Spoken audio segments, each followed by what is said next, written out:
আজকে ইমেইলের থেকে একেবারে সরাসরি যেটা ঘটনা বলবেন, যেমন বাবু একটা আজকে চমৎকার ব্ল্যাক ম্যাজিকের ঘটনা বলবেন বলে ঠিক করেছেন। আমাদের সাথে এই মুহূর্তে যিনি আছেন আমাদের প্রথম অতিথি, আপনারা ভিডিও দেখেছেন এবং তার ঘটনা আমরা গত 23 তারিখে পড়েছিলাম এবং পড়ার পরে কিছু জিনিস ওই সময় মিসিং ছিল। আপনারা ঘটনাটা অনেক পছন্দ করেছেন, আমাদের ওই জায়গাটা ওই ঘটনাটা আমরা আরেকবার একটু শুনবো। তো চলুন শোনা সেই ঘটনা এবং আশা করছি এই ঘটনাটা আপনাদের ভালো লাগবে। হে লিসনার্স, আমার নাম তাওকির ইফরাদ, আমার হোম টাউন হচ্ছে কুষ্টিয়া। তো ভাই ঘটনায় যাই। ঘটনাটা বেসিক্যালি ব্ল্যাক ম্যাজিক নিয়ে ঘটনা, এন্ড আমার উপর ব্ল্যাক ম্যাজিক করা হয়েছিল আমার এবং আমার একটা খুব ক্লোজ একজন পার্সন পার্সনের উপর ব্ল্যাক ম্যাজিকটা করা হয়েছিল। এন্ড এই ঘটনাটা 23 তারিখ যেহেতু পড়া হয়েছে, আমি জাস্ট অ্যাড আপ যেটুকু সেটুকু করছি। তাও ব্রিফলি আমি বলে দিচ্ছি একবার যে আমার উপর ঘটনা আমার উপর ব্ল্যাক ম্যাজিকটা করা হয়েছিল, এর জন্য অনেক এফেক্ট আমি এন্ড আরেকজন যার উপর করা হয়েছিল সেও ফেস করেছিল। লাইক তার ব্লাড ভমিট হতো, এন্ড শুধু ব্লাড ভমিট না, ব্লাডের সঙ্গে আর কি পোকা আসতো, লাইক আর্থওয়ার্মস সামথিং লাইক দ্যাট একদম। এন্ড আমার উপর যেটা হতো, আমি খুবই অ্যাক্রিমোনিয়াস হয়ে গেছিলাম, লাইক কিছু না বাট আমি হঠাৎ করে অনেক বেশি রেগে যেতাম। এন্ড এরকম অনেক আমার প্রবলেম হচ্ছিল, মেন্টাল প্রেশার থাকতাম, depression, obsession, I don't know why but I used to like that. And আমার যে একটা প্রবলেম হতো সেটা হচ্ছে যখন আমি ঘুমাতাম, it was like I felt like I was floating, the bed is floating and I was really floating. আর আরেকটা যে ঘটনাটা ঘটতো ভাইয়া, সেটা হচ্ছে যে হঠাৎ করে আমার রুম টেম্পারেচারটা অনেক নেমে যেত আর রুমটা সম্পূর্ণ স্মোকে ভরে যেত। আচ্ছা। আর বেসিক্যালি ভাই এই ঘটনার সত্যতা প্রমাণ আমি করতে পারবো 100%। এন্ড আমার একটা ফ্রেন্ড আছেন যে আর কি আমার সঙ্গে ছিলেন, এন্ড উইটনেস যে সে আমার সঙ্গে এসেছেন। আচ্ছা, ওকে। লিসনার্স, আমি ধ্রুব, আমি তৌকির ইফরাদের ফ্রেন্ড এবং ভিডিওতে তৌকিরের ঠিক পাশে দাঁড়িয়ে আছে। জি। ঘটনাটা যে কতটুকু সত্য এটা হচ্ছে আমি চাক্ষুষ সাক্ষী। ঘটনাটা ঠিক 2015 এর মাঝামাঝির দিকে। তো আমার মনে খটকা লাগে সেদিন থেকে, যেদিন স্কুল থেকে বেরিয়ে আমরা চটপটি খেতাম এবং চটপটি খাওয়ার সময় হঠাৎ একদিন তৌকির অ্যাঙ্গার আমি দেখতে পাই। তৌকির খুব সফট একটা ছেলে, তো হঠাৎ একদিন আমি ওর মধ্যে অ্যাঙ্গার দেখতে পাই এবং তখনই আমি খুব অবাক হই যে আসলে ঘটনাটা কি, আমি ওর কাছে জানতে চাই। তো আমাকে ঘটনাটি বলে। প্রথম আমি একদমই বিশ্বাস করতে চাইনি, আমি আর ওকে ইনসাল্ট করতাম ফ্রেন্ডদের সামনে, ওকে হাসির একটা পাত্র বানাতাম। তো ও আমাকে বলে ঠিক আছে, তুমি একদিন তুমি আমার সাথে থাকো, আই প্রুভ। দেন আমি ঘটনাটা কিন্তু আমরা অতটা কি বুঝতে পারলো সবাই আগের ঘটনাটা কি বুঝতে পারলো যে আপনি একজনকে চুজ করেছেন? ঘটনাটা একটু ব্রিফলি বললে কিন্তু ভালো হতো। হ্যাঁ, ঘটনাটা হ্যাঁ। আমি তাহলে কারোর নাম উল্লেখ করছি না, ধরে নিয়ে X, okay, X and Y. X হচ্ছে যে ভিকটিম, আমি আর এক্স হচ্ছে ভিকটিম, এন্ড ওয়াই হচ্ছে যে আর কি কাজটা করেছিল, ব্ল্যাক ম্যাজিক যেটা করেছিল। তো বেসিক্যালি বিষয়টা এরকম ছিল যে ওয়াইয়ের সঙ্গে আমার কোন একটা কারণে একটা কন্ট্রোভার্সি তৈরি হয়। আই মিন ধরেন কি বলবো, like she wanted me or something like that. And X ছিল আমার অনেক ক্লোজ একজন পার্সন, তো ওয়াই চাচ্ছিল এক্স কে আমার থেকে সরাই দিতে আর আমি যেন ওয়াইয়ের প্রতি বেশি অ্যাট্রাক্টেড হই। রাইট। তো এই জন্য সে ব্ল্যাক ম্যাজিক করেছিল। এখন ব্ল্যাক ম্যাজিক কিন্তু বিভিন্ন টাইপের হয়, তার মধ্যে আমরা একটা আর কি শুনেছি লাভ পোশন যেটাকে বলা হয়, এইটা আর কি এখানে ক্রিয়েট করা হয়েছিল। সো লাইক একটা যে প্রবলেম গুলো হতো যে ব্লাড ভমিট হতো এন্ড অনেক অ্যাক্রিমোনিয়াস হয়ে যেত, মুড চেঞ্জ হতো খুব ফ্রিকুয়েন্টলি, বাট রিজন কেউ জানতো না। এন্ড যখন কথা বলতাম, it was like from the other side I use to hear some sounds and whispers, I didn't know what those were, but those weren't like ambient sounds. So then যেটা হয় আস্তে আস্তে আমার উপর আর কি এরকমের প্রবলেম হতে থাকে। আমি যেটা বললাম যে when I slept I used to feel like I'm floating and the room was filled with smoke and the temperature went low, very low. Like আমার বাসায় কিন্তু আমার রুমে এয়ার কন্ডিশনার ছিল না, তবুও আমি এরকম দেখতাম যে লাইক সামার টাইম বাট জানলাগুলো সব ওপেন ছিল, তবুও আমার রুমের টেম্পারেচার খুবই লো, লাইক এয়ার কন্ডিশনার যখন আপনি 26 or 25 ডিগ্রি দিবেন এরকম। আচ্ছা, ওকে, এরকম বিষয় হয়। দেন এরকম আর কি প্রবলেমটা হতে থাকে। দেন আমরা একটা সলিউশন খুঁজে পাই, সলিউশনটাই আর কি আজকে আমরা বলছি। তো উইটনেস সলিউশনটা যাওয়ার আগে আমি তৌকির ইফরাদের আচরণটা যখন পরিবর্তন হয় তখন ওর কাছে আমি জানতে চাই যে ঘটনাটা কি। তো আমাকে ঘটনাটা বলে যে আমি প্রথমে বললাম যে আমি ওকে প্রথমে বিশ্বাস করিনি, তো ও আমাকে থাকতে বলে তার সাথে একদিন। তো আমি বাসাতে ম্যানেজ করে ওর সাথে আমি থাকতে চাই। তো প্রথম দিন আমি কিছু ফিল করতে পারিনি, আমি কিছু দেখিও নি। তো এরপরে মানে উপহাসটা আরো বেড়ে যায় ওর প্রতি আমার। এরপরে দ্বিতীয় দিন ও যখন আমি থাকি তখন আমি বুঝতে পারি যে রুম টেম্পারেচার লো হয়ে যাচ্ছে, স্মোকি, লাইক এটা অনেক সময় দেখা যায় ফেসবুক ভিডিওতে আমরা দেখি ভেপ স্কিল, যেমন মানে ক্লাউডি একটা, যারা ওয়েদারটা ঠিক মানে ঠিক ওইরকম না, মানে প্রচন্ড গরম, সেই গরমের মধ্যে কুয়াশা একটা ব্যাপার, কুয়াশা ভাব। রাইট। এরপরে তখন মানে আমার হার্টবিট অনেক বেড়ে যায়, আমার খুব মানে ভয় লাগছিল। ইভেন এখনো আমার ঘটনাটা মনে করতে গেলে খুব ভয় লাগে।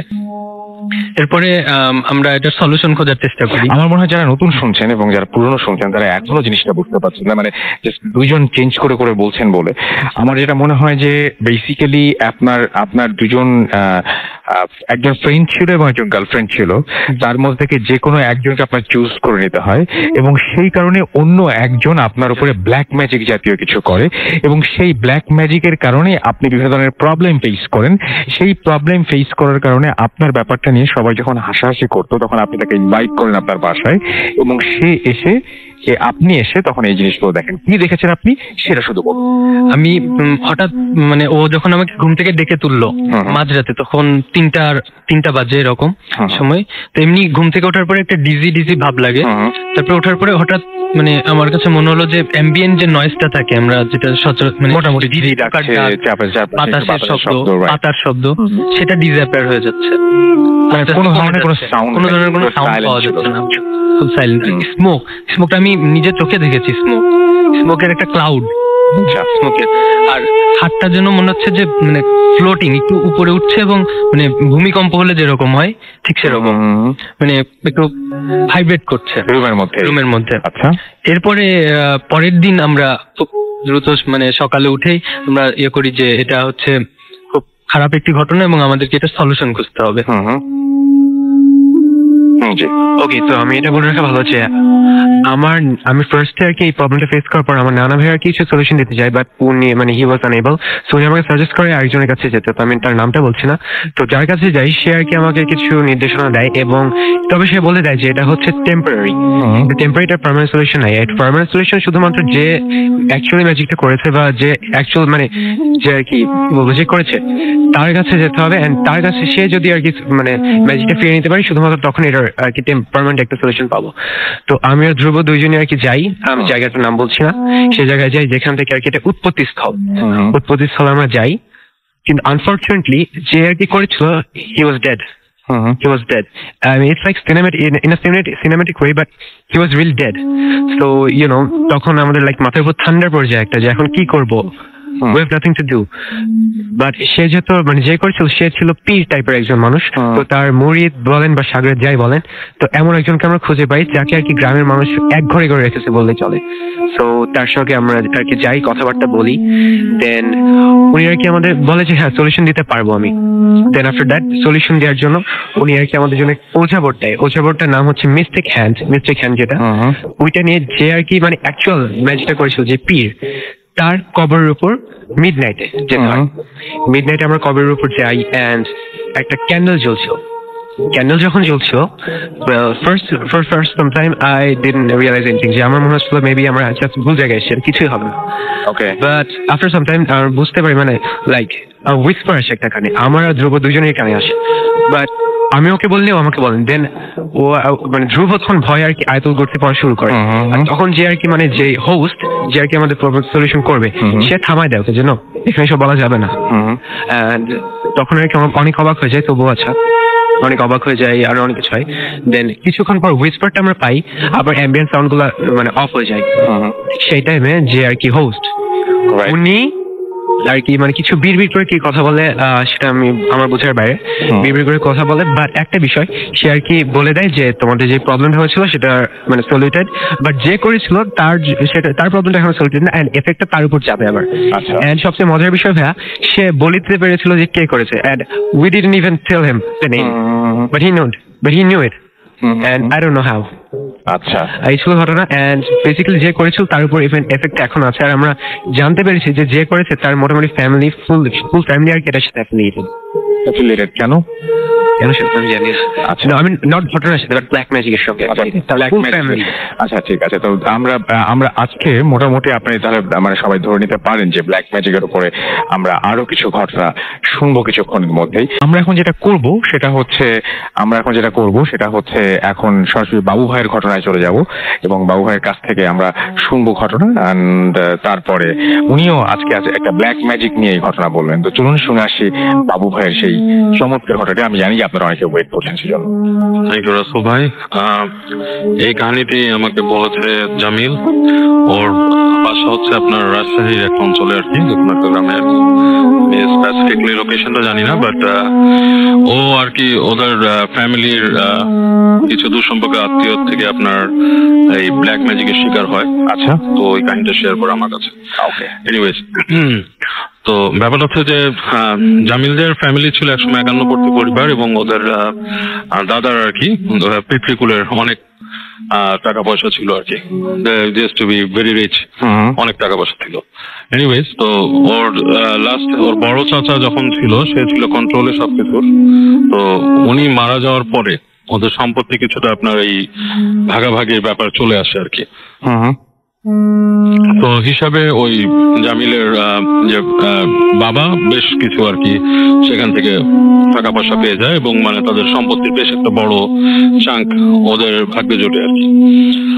তো যেভাবে হোক তো এগুলোর পজিশন ওর আব্বা নেওয়ার চেষ্টা করে, বাড়িতে যায় এবং জামিলকেও এটাতে ইনভলভ হতে হয় সবকিছুই করার পরে। আচ্ছা, তো যখন এগুলো নেয় তখন ওদের কাছে নাকি ওদের ফ্যামিলির কিছু মানুষের আর কি কিছু মানে এরকম কথাবার্তা আসে যে এই জায়গাটা তোমরা ছেড়ে দাও। আছে আপনি গ্রামে যখন অনেক বড় সম্পদ হয়, এই জায়গাটা ছেড়ে দাও, এটা সেটা এরকম মানে হ্যাঁ মানে নালে ঝামেলা হবে। ওর বাবা তখন বলে যে আসলে আমি এখন ডিসাইড করতে পারছি না, আমার বড় ছেলে ও দেখুক, আমরা বাসায় একটা ডিসিশন নেই, তখন আমরা ঠিক করবো কাকে কোনটা ছাড়বো। মানে গ্রামে বা এরকম জায়গায় নাকি এরকম ব্যাপার থাকে যে কোনো সম্পত্তির সিগনিফিকেন্স কারো কাছে বেশি থাকে, ওটা তারা চায় যে ওটা নিতেই হবে এরকম আর। আচ্ছা, দেখা যাচ্ছে এই একটা অঞ্চল সেটা একজনের ভাগে পড়ছে বাট এটা আরেকজন চায়, লাইক দ্যাট। তো এরকম আলোচনার এক পর্যায়ে মানে ওর বাবা বলে যে এখন কিছু করবো না, আমরা যেটা পাইছি ওটা নিয়ে আসি, তারপর আমরা চিন্তা ভাবনা করে তোমাদের সাথে কথা বলবো। সেইভাবে করে আর কি ওর বাবা একটা সেটেলমেন্টে যায়, বাট কিছু মানুষ ওদের প্রতি হ্যাপি ছিল না আর কি তখন থেকে। এনিওয়েজ, তো জামিল যখন নাকি আপনার ইন্টারমিডিয়েট শেষ করে আর কি অনার্স ভর্তি হয়, এরকম সময় নাকি ওর লাইক সাইকোলজিক্যাল বিহেভিয়ারটা একটু চেঞ্জ হয়। তো সে বলে যে আমি পরিবারের সাথে থাকতে পছন্দ করতাম, খাওয়া দাওয়া করতাম, বাসায় একটা ফ্যামিলি টাইপ ছেলে ছিলাম আর কি, বাইরে বন্ধুদের সাথে যতটা সময় কাটাই বাসায় আর একটু বেশি কাটাতাম। তো আমার ওই সময়টাতে এমন একটা চেঞ্জ আসলো যে আমি বাসায় থাকতেই চাইতাম না, বাইরে বাইরে থাকতাম, বাইরে ঘুরতাম। হ্যাঁ, রাতের বেলা বন্ধুর বাসায় থাকতে ভালো লাগতো বেশি। দেখা যেত যে এরকম মানে সবসময় এইভাবেই সময় কাটাতাম আর কি। সময় আমার লাইফ স্টাইলটা চেঞ্জ হয়ে গেল, পড়াশোনাটাও চেঞ্জ হয়ে গেল। সে একটা বাংলাদেশের বেশ রেপুটেড একটা ইউনিভার্সিটিতে চান্স পেয়েছিল। তো সেখানে যে পড়াশোনারও ক্যারিয়ারেরও খুব খারাপ অবস্থা বানিয়ে ফেললো সে। তো বুঝতে পারছিল না, নিজের অজান্তেই নাকি হচ্ছিল। তো ফ্যামিলির সবাই বলে যে ছেলেটা আসলে যেটা করতেছে সেটা হচ্ছে যে সে উচ্ছন্নে গেছে আর কি। তো বেসিক্যালি ও নিজে আবার চিন্তা করতে একটা সময় বসে যে আমি হোয়াট আই এম ডুইং, আমার তো এটা করার ঠিক না, আমার করার কথা হচ্ছে আমার পড়াশোনা করা, আমার স্টাডি করার কথা, আমি কেন এরকম করতেছি। তো এরকম দেখা যেত যে কারো বাসায় যে বসেই আছে ঘন্টার পর ঘন্টা বন্ধুর বাসায়, অথচ তার কিন্তু আসলে খেয়াল নাই না, এবং মন থেকে মনে হচ্ছে যে আমি বাসায় চলে গেলে ভালো হতো, বাট কিছু একটা কারণে সে ওখানে বসে আছে। আচ্ছা, তো তার ফার্স্ট এর ঘটনা আর কি, যখন থেকে যে সেই প্যারানর্মাল জিনিসগুলা মানে ফার্স্ট এটা দেখা শুরু করে, সেটা হচ্ছে যে এক বন্ধুর বাসায় বসেছিল সে ছাদের মধ্যে, এবং অনেক রাতে আর কি। বন্ধু আর সে ছাদে আড্ডা মারতেছিল। বন্ধু এক বললো যে আমি বাসা থেকে যাই কফি নিয়ে আসি, তুই বয়। হ্যাঁ, ওরা মগ ভর্তি কফি খেতো আর কি রাতে। তো একটা সময় দেখা গেল যে বসে আছে, বন্ধু চলে গেছে। অনেকক্ষণ পর ছাদের মধ্যে মনে হচ্ছে যে শব্দ হচ্ছে এই পাশে, মানে যে জায়গাতে মানে সিঁড়ি ঘরের যে রুমটা থাকে ওখানে, তো ঠক ঠক করে শব্দ হচ্ছে। তো মনে করছে ফ্রেন্ড মনে আসছে। তো একটা মানে সিগারেট ধরায় বলতেছে অমুক আসছিস, তো কোনো খবর নাই। তো কিছুক্ষণ হলে কে শব্দ করতেছে, তো উঠে যায় সে ওই গেটটা খুলে ফেলে, গেটটা খুলে দেখে যে ওই জায়গাতে কেউ নাই, সিঁড়িঘর মানে একদম নিশ্চুপ খাগা। তো এই সময় সে দেখে যে তার যে সিঁড়িঘরে যে লাইটটা ছিল ওখানে, ওই লাইটটা আপনার স্টারার করা শুরু করছে আর কি। আচ্ছা, মানে বন্ধ হতে চলছে, বন্ধ হতে চলছে। হ্যাঁ, তোমাদের কি এটা কি মানে কোনো সমস্যা বা ইলেকট্রিক্যাল কোনো সমস্যা বা কিছু? এই সময় ওর কাছে মনে হচ্ছে ওর কানের কাছে কেউ এরকম করে একটা বাতাস এরকম দিচ্ছে, এবং হি ফেল লাইক ঠিক পেছনেই কেউ আছে সামনে। তো ফট করে ঘুরে দেখে কেউ নাই, এবং মানে ওই দিন থেকে নাকি ওর এই জিনিসগুলো শুরু বেশি হয়ে যায়। তো যখন ফিরে আসে ওর মাথাটা ঝিমঝিম করতেছিল, ঘামতেছিল। বাসার থেকে একটু পরে বন্ধু আসে, আসার পর বলে যে কি হচ্ছে তোর? বলে যে আমার ভালো লাগতেছে না, আমি বাসা চলে যাবো। বলে এখন তো রাত 12টা বাজছে, তুই আমার বাসায় থাক আজকে। বলে না, আমি চলে যাবো বাসায়। তো বাসায় চলে যায়। তো বাসায় যেয়ে যখন নাকি ও রাতে ঘুমায়, ওর মনে হতো যে ও যখন ঘুমায় আছে মানে শুইছে আর কি, ওই দিন ও ফার্স্ট সেটা উপলব্ধি করে ওর কানের কাছে কেউ ফিসফিস করতো আর কি। ঠিক মনে হতো যে ঘুমায় আছে, ঠিক কেউ একজন আসতো ওর কাছে, মানে মনে হতো যে কানের কাছে কেউ ফিসফিস কিছু বলে আর কি, খুব উইসপারিং টাইপের সাউন্ড, বাট মানে সো ক্লিয়ার, মানে ইটস নট লাইক অ্যাকচুয়ালি মানে দূরের কোনো উইসপার না, কানের কাছে কেউ এসে কথা বলছে। আচ্ছা, এরকম সে ফিল করা শুরু করলো। তো ব্যাপারগুলো অনেক ডিস্টার্বিং হয়ে যাওয়ার জন্য, খুবই স্বাভাবিক, খুবই ডিস্টার্বিং হয়ে যায়। এবং মানে স্লোলি যেটা হয় জামিলের, যে ও আরো চেঞ্জ হওয়া শুরু করে। সেই চেঞ্জটা হচ্ছে আগে যেটা সেটা এক্সট্রোভার্ট ছিল, বাইরে যেত, এখন সে খেয়ে যে ইনকিউবাস হয়ে যায়, ঘরের মধ্যে থাকা শুরু করে। এবং একটা পর্যায়ে তার নেচার গুলো একটা পাগলামি চলে আসে, বাসায় করতে করতে চিল্লি এটা সেটা করে, কথাবার্তা ঠিক মতো বলে না, এবং ওর আপনার এই নখ টক বড় হওয়া শুরু করে, চুল বড় হওয়া শুরু করে। বাসার মানুষ মেন্টালিও কেমন যেন একটু ডিস্টার্ব টাইপের একটা সিচুয়েশন তৈরি হয়। তো এখন ওকে চিন্তা করে যে বাসায় যে ওকে এরকম মানে রাখা ঠিক না। ও দেখা যাচ্ছে যে হঠাৎ করে খামাখা চিৎকার চেঁচামেচি করে কাউকে মার দিয়ে ফেলে এরকম। তো ওকে প্রায় দরজা তালা বেঁধে রাখতো, তালা মেরে রেখে দিত বাসার ভিতরে। আচ্ছা, তো পড়াশোনা সব বন্ধ, সবকিছু শেষ তার। তো ওর আব্বা একবার এরকম বাসার মধ্যে তার বাবার একটা ফ্রেন্ড আসছে আর কি, বয়স্ক আর কি। তো উনি এসে বলতেছে যে ওখানে গড়গড় করতেছে কে তোমার বাসায়, তোমার ওই যে রুমটার ভেতরে মনে থেকে গর্জন করতেছে এরকম। ও এরকম করতো, পাগলামি করতো, দরজা লাথি মারতেই করতো। তোর বাবা বলতেছে এটা আমার ছেলে, এই ওর কিছু সমস্যা হয়েছে। কি সমস্যা হয়েছে? তো উনি যে দেখে আর কি, ওই বাসার গেটের কাছে যায়, যে ওদিকে দেখে, বলে যে আমাকে খুলে দেন দরজা। বলে না, ও উল্টা পাল্টা আচরণ করতে পারে আপনার সাথে, ব্যাপার না। তো উনি তারপর অনেক রিকোয়েস্ট করার পর দরজাটা খুলে দেয় আর কি, দেখার জন্য আর কি। তো বলছে বাবার ফ্রেন্ড যখন গেছে কথা বলতে, তখন নাকি সে পুরা অনেকটাই নর্মাল, খুব ভদ্র মতো তার সাথে কথা বলতেছে, সালাম দিয়ে এটা সেটা। তো বলতেছে তুমি এরকম করো কেন? তো ওখান থেকে বলতেছে যে না, আমি তো ওরকম করি না, আমি কোথায় আমাকে খামা কাটকে রাখছে এখানে। তো উনিও বেশ কনফিউজড হয়ে যায়। তো যখন ওনা চলে যাচ্ছে গেট দিয়ে, তখন নাকি গেটটা যখন লাগাই দিছে, তখন নাকি পিছন থেকে শুনে একটা গালি দিছে, ওই বাবার ফ্রেন্ডকে গালি দিছে। তো উনি তখন বোঝে ব্যাপারটা, উনি ওর বাবাকে বলে যে দেখো ব্যাপারটা হচ্ছে যে তোমার ছেলেকে কেউ কোনো কিছু করছে বা কোন রকম পজেসড হয়েছে তোমার ছেলে, এটা নর্মাল না। মানে এই ধরনের আচরণ গুলা তখনই হয় মানুষের ভেতরে যখন সে পজেসড হয় বা তাকে কেউ মানে ব্ল্যাক ম্যাজিক বা কালো জাদু করে আর কি, তখন হয়। তখন বলে যে আমি এখন কি করতে পারি? বলে যে তুমি অমুক জায়গার একটা পেশা, মানে যার কথা বলছে ইনি ঢাকা শহরে বেশ রিনাউন ছিলেন, এখন মানে ওটা বলার প্রয়োজন দিচ্ছি না। একজনের কথা বলে যে ওখানে যাও, ওখানে যে তুমি কথা বলো, দেখো কিছু একটা উনি সলিউশন দিবে আর কি। তো উনি ওনার ফ্রেন্ডকে নিয়ে ওরকম ওখানে যায়, ওর বাবা, যে এরকম মানে আপনার সময় করে পীর সাহেবের সাথে দেখা হয় না একটা সময় দেখা হয়। তো পীর সাহেব দেখার পরই বলতেছে যে ছেলের নাম ছবি টবি দেখি বলতেছে আপনার ছেলেকে কেউ কিছু করছে।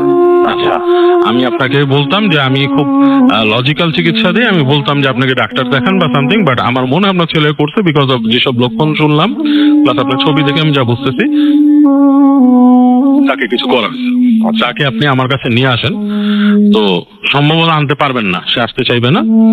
আর যদি মানে সে মানে আর কি না আসে, তাহলে আমি সাধারণত যাই না এখান থেকে বাইরে, যেহেতু আমি এই রুকিয়া কাজগুলো করি, সাধারণত আমার মানে যাওয়া হয় না, এখান থেকে বেরোনো হয় না, আমার জন্য একটু বাজে ব্যাপার। বাট যদি একান্তই না পারেন তখন আমি আপনার বাসায় যাব। আচ্ছা। তো জামিলের বাবা অনেকভাবে ট্রাই করে ছেলেকে, বললো যে তুমি আমার সাথে চলো, যদিও তাকে বাইরে নিয়ে যাওয়াই তখন খুব বিপজ্জনক ছিল। ঠিক আছে না, বাসার থেকে পুরোপুরি সে একটা ইনসাইন টাইপের মানুষ হয়ে গেছিল, মানে নখ বড়, চুল বড়, বাজে আচরণ, মানে দেখতে পাগল পাগল পাগল পাগল। হ্যাঁ, তো তাকে বাসায় নিয়ে যাওয়া, তো ওর আব্বা অনেক কথা বলে ওর মার সাথে লাস্টে আলাপ করে ওই পীর সাহেবের কাছে মাকে নিয়ে যায়। তো ওর মা যে রিকোয়েস্ট করে যে আপনি একটু চলেন, আমার ছেলের খুব খারাপ অবস্থা, কান্নাকাটি করে। তো ওই পীর সাহেব শেষ পর্যন্ত ওদের বাসায় আসে। তো ব্যাপার হচ্ছে এগুলো কিন্তু জামিল পরবর্তীতে শুনছে, মানে he can not remember that time, সে কিন্তু ওই টাইমটা মনে করতে পারে না এখন। ঠিক আছে, সেগুলো তার শোনা কথা, তার মানুষ। আচ্ছা। তো সে বলতেছে যে যখন পীর সাহেব আমাদের বাসায় আসছে, সে নাকি উদ্ভ্রান্তের মতো আচরণ করা শুরু করছে নিচ থেকে, মানে পীর সাহেব নিচে, সে উপরে, তখনই নাকি উদ্ভ্রান্তের মতো আচরণ করা শুরু করছে। মানে আপনার এই লাথি মারে, চিল্লায়, গর্জন করে, হ্যাঁ, মানে লাইক স্প্লিট ভয়েস হয়ে গেছে তার, এরকম টাইপ অফ থিংস। লাইক বাজে একটা মানে আচরণ, মানে মনে হচ্ছে যে দুইজন মানুষ কথা বলে, এই ধরনের একটা ব্যাপার। তো পীর সাহেবকে উপরে নিয়ে আসছে। পীর সাহেব আসার পরে ওদের বাসায় নিয়ে আসলো, আসার পরে ওদের যে ওর রুমে নিয়ে যাওয়ার জন্য গেট খুলে দেয় আর কি। তো ও ঢোকার পর পীর সাহেবকে দেখি সে অকথ্য ভাষা গালাগালি শুরু করছে। আচ্ছা। এটা বলার পর পীর সাহেব কিছু দোয়া টোয়া পড়ে তাকে বসেছে, বসায় কথা বলছে অনেকক্ষণ। তাদের মধ্যে এক ধরনের তর্ক হয় রাসেল ভাই। তর্কটা সাধারণত আমরা অনেক সময় মুভিতেও দেখি, ইংলিশ ছবিতেও যখন দেখায় যে আপনার কোন রকম এক্সোসিজম হয় তখন হয়। বাট এই ধরনের জিনিসটা খুবই ন্যাচারাল জিনিস, এটাকে জানি কেউ সিনেমেটিক না ভাবে। কারণ অ্যাকচুয়ালি জিন সম্প্রদায় কিন্তু অ্যাকচুয়ালি তারা ইন্টেলিজেন্ট হলেও তাদের মাথায় কিন্তু এবং তাদের ইন্টেলিজেন্স থাকলেও তারা কিন্তু আমাদের সাথে থেকে লজিকে দুর্বল। ও আসলেও? হ্যাঁ, এবং যত রুকিয়া হয়, যারা মুসলিমরাই বেশি করে, এখন ইংল্যান্ডে মুসলিম যারা হুজুর আছে ওনারা বেশি করে, কিছু চার্চের ফাদাররাও করেন। তাদের মূল ব্যাপারটাই থাকে ওই এভিল এন্টিটিটাকে বোঝানো যে this is not your place, why have you come here, এখানে আসছো কেন, এটা তোমার জায়গা না। তোমাকে বিভিন্ন জায়গায় না আছে, এবং বিভিন্ন রেফারেন্স দেওয়া হয়, তখন বিভিন্ন পবিত্র গ্রন্থের থেকে রেফারেন্স দেওয়া হয় যে তোমাকে এখানে আসতে না করা হয়েছে, বা তোমার এটা জায়গা না, কেন আসছো, এবং কথাটা বের করে নিয়ে আসে। এবং এরকম একটা ডিবেটের মাধ্যমে কিন্তু ওইটা বলে ফেলে তাকে, বুঝছেন, যে ওই ইসের ভেতর থেকে যে আমাকে পাঠানো হয়েছে, আমি এখানে আসতে চাই না, বাট এটা আমার কাজ না, আমাকে পাঠানো হয়েছে, এবং আমাকে যেহেতু জব অ্যাসাইন করা হয়েছে ওকে শেষ, মানে ওকে এরকম তিলে তিলে শেষ করার জন্য, আমি এটা করেই ছাড়বো। তো যাই হোক, তো ওনাকে ওই যিনি পীর সাহেব উনি কনভিন্স করেন যে তুমি এটা পারবা না, এবং তাকে ওই সময়ের জন্য তাকে ওখান থেকে তার মধ্যে থেকে স্প্লিট করে দেয়, সরাই দিয়ে তাকে কিছু তাবিজ দেয়, মানে কিছু লেখা টাকা, মানে দোয়া লেখা, এগুলো বলে পানি টানি পড়ে খায়, বিভিন্ন রকম জিনিসপত্র দেয় আর কি। বলে যেটা আর একটা তালিজমান দিয়ে বলে যে এটা সবসময় তার সাথে রাখতে হবে, এবং আপনার ছেলেকে সবসময় আপনারা দোয়া পড়বেন, এবং সবসময় আপনারা প্রত্যেক ওয়াক্তে যখন নামাজ পড়বেন ছেলের রুমে আসবেন, মানে আপনারা আয়াতুল কুরসি পড়বেন, ফু দিবেন, এবং তাকে সবসময় এভাবে ট্রিট করবেন, এটা নিয়ম। এবং আরো কিছু তাদের প্রসিজার বলে দেয় যে এই কাজগুলো করতে হবে, এবং এরপর থেকে তারা ওই ট্রিটমেন্টটা শুরু করে। এবং আজব ব্যাপার রাসেল ভাই, যে যেদিন ওই পীর সাহেব তাকে ঝেড়ে গেছে ওই দিন সে একটা লম্বা ঘুম দেয়, ঘুম দিয়ে পরদিন সকাল থেকে না সে পুরাপুরি বলে যে তার কিছুই মনে নেই তার আগের দিনের কথা, সে এতদিন কি হয়েছে, তার চুল দাড়ি কেমনে লম্বা হয়েছে, হি ক্যান নট রিকল এনিথিং। আচ্ছা। এবং তার এগুলো সব নষ্ট কাটা হয়। তো যখন তাকে পরবর্তী জিজ্ঞেস করে জিনিসগুলা কি, তুমি কি এরকম হয়েছিল কেন, সে ভাষা কিছু জিনিস মনে করতে পারে। সেটা হচ্ছে যে সে ধরেন যে ঘুমায় আছে, তাকে মানে কেউ এসে জানলা দিয়ে নিয়ে যাওয়ার চেষ্টা করতো বাইরে, কিন্তু ওই যে লোহার গ্রিল এটার জন্য পারতো না। তারপর তাকে আরো কিছু জিনিস দেখাতো, মানে একটা আজব ওয়ার্ল্ড দেখাতো, যে ওয়ার্ল্ডটা সে কখনো দেখে নাই। আচ্ছা। এরকম কিছু ওয়ার্ল্ড দেখাতো, এবং আরো কিছু আজে বাজে মানে জিনিস সে দেখতো, যেটা ধরেন যে বিভৎস চেহারা, তারপর মানে এই ধরনের মানে ডিলিউশনের মধ্যে ওকে নিয়ে যেত সবসময়। ঠিক আছে, এবং মানে এই মানে ব্যাপারগুলোর মধ্যে যে সে যেত সেগুলো ভাষা সে মনে করতে পারে, বাট সবকিছু মনে করতে পারে না। তো ওই পীর সাহেব যেটা করছিল, তাদের বাসার যে বারান্দা গাছের গোড়ার থেকে অনেকগুলো তাবিজ বের করছিল, এবং ওই ছেলের রুমের থেকে একটা চামড়া বের করে নিয়ে আসছিল পরবর্তীতে। চামড়াটা কোনো মানে পশুর মতো আর কি চামড়া, এন্ড মানে এটা কোন পশুর চামড়া নোবডি ক্যান আন্ডারস্ট্যান্ড, অ্যাকচুয়ালি এটা ডিফারেন্ট, টেক্সচারটাই ডিফারেন্ট ছিল। এবং এটা দেখা বলছিল যে এগুলো আপনার ছেলেকে দিয়ে ক্ষতি করা হয়েছে, এবং আপনার ছেলেকে মানে শেষ করে দিতে চাইছিল এরা, যাতে আপনার পরবর্তী বংশধর না থাকে বা কিছু একটা। and things like that. আর Okay. ব্ল্যাক ম্যাজিকের কথা উনি বলছে যে ব্ল্যাক ম্যাজিকটা করা হয় যেটা করা হয় যে কোনো একজন যে করতেছে সে সিম্পলি লয়ের বাইরে যে মানে রিলিজিয়াস ল যেটা কোনো কিছু না মেনে করছে কোনো কিছু না মেনে সে অপোজিট যেটা নাকি ইভেল যেটা শয়তানকে তারা করতেছে এবং শয়তান যে কোনো একটা জিনকে চালান করে দিতেছে কাজগুলো করার জন্য। জিন বা ডিমন, অনেকে ডিমন হিসাবে জানেন, অনেকে জিন, তাদেরকে চালান করে দিতেছে এবং সে তার কাজটাই হচ্ছে অ্যাসাইন থাকে যে একে একদম শেষ করে দাও বিভিন্ন ভাবে। ওকে, সো বাবু ভাই আমরা আপনার কাছে আবারও মানে welcome back to you again, এবং আর একটা স্টোরি ইনশাআল্লাহ আমরা শুনবো। সেটা কি ব্ল্যাক ম্যাজিক হবে না different story? It's up to you, but আমরা আবারও ফিরে আসবো আপনার কাছে। এখন আমরা যাবো এখন ঘটনায়, এবং আমাদের যে নেক্সট আমাদের যে ফার্স্ট যে পার্টিসিপেন্ট আছেন, গেস্ট আছেন, তিনি আমাদের আর একটা ঘটনা শোনাবেন।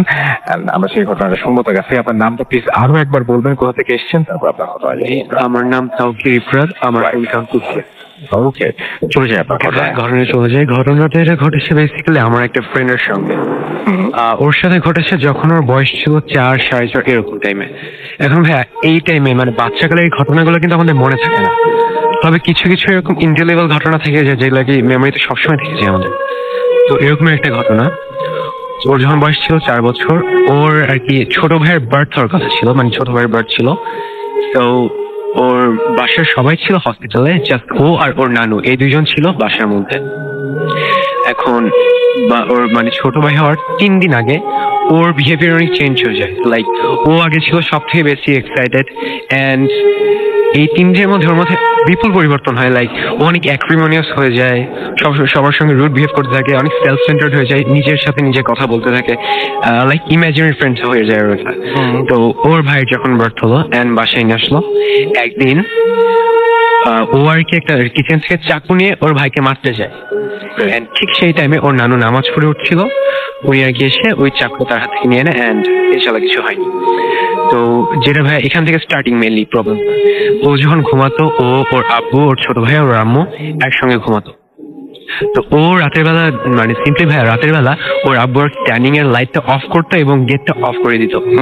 কিন্তু ও মাঝরাতে হঠাৎ করে দেখতো যে মাঝরাত লাইট রাতে আর কি, ও দেখতো যে লাইটটা অন অ্যান্ড দরজাটা খুলে গেছে, অ্যান্ড দরজার মধ্যে একজন একটা আননোন ফেনোমেনন আর কি মানে প্রবেশ করে, লাইক সুটেড বুটেড ম্যান।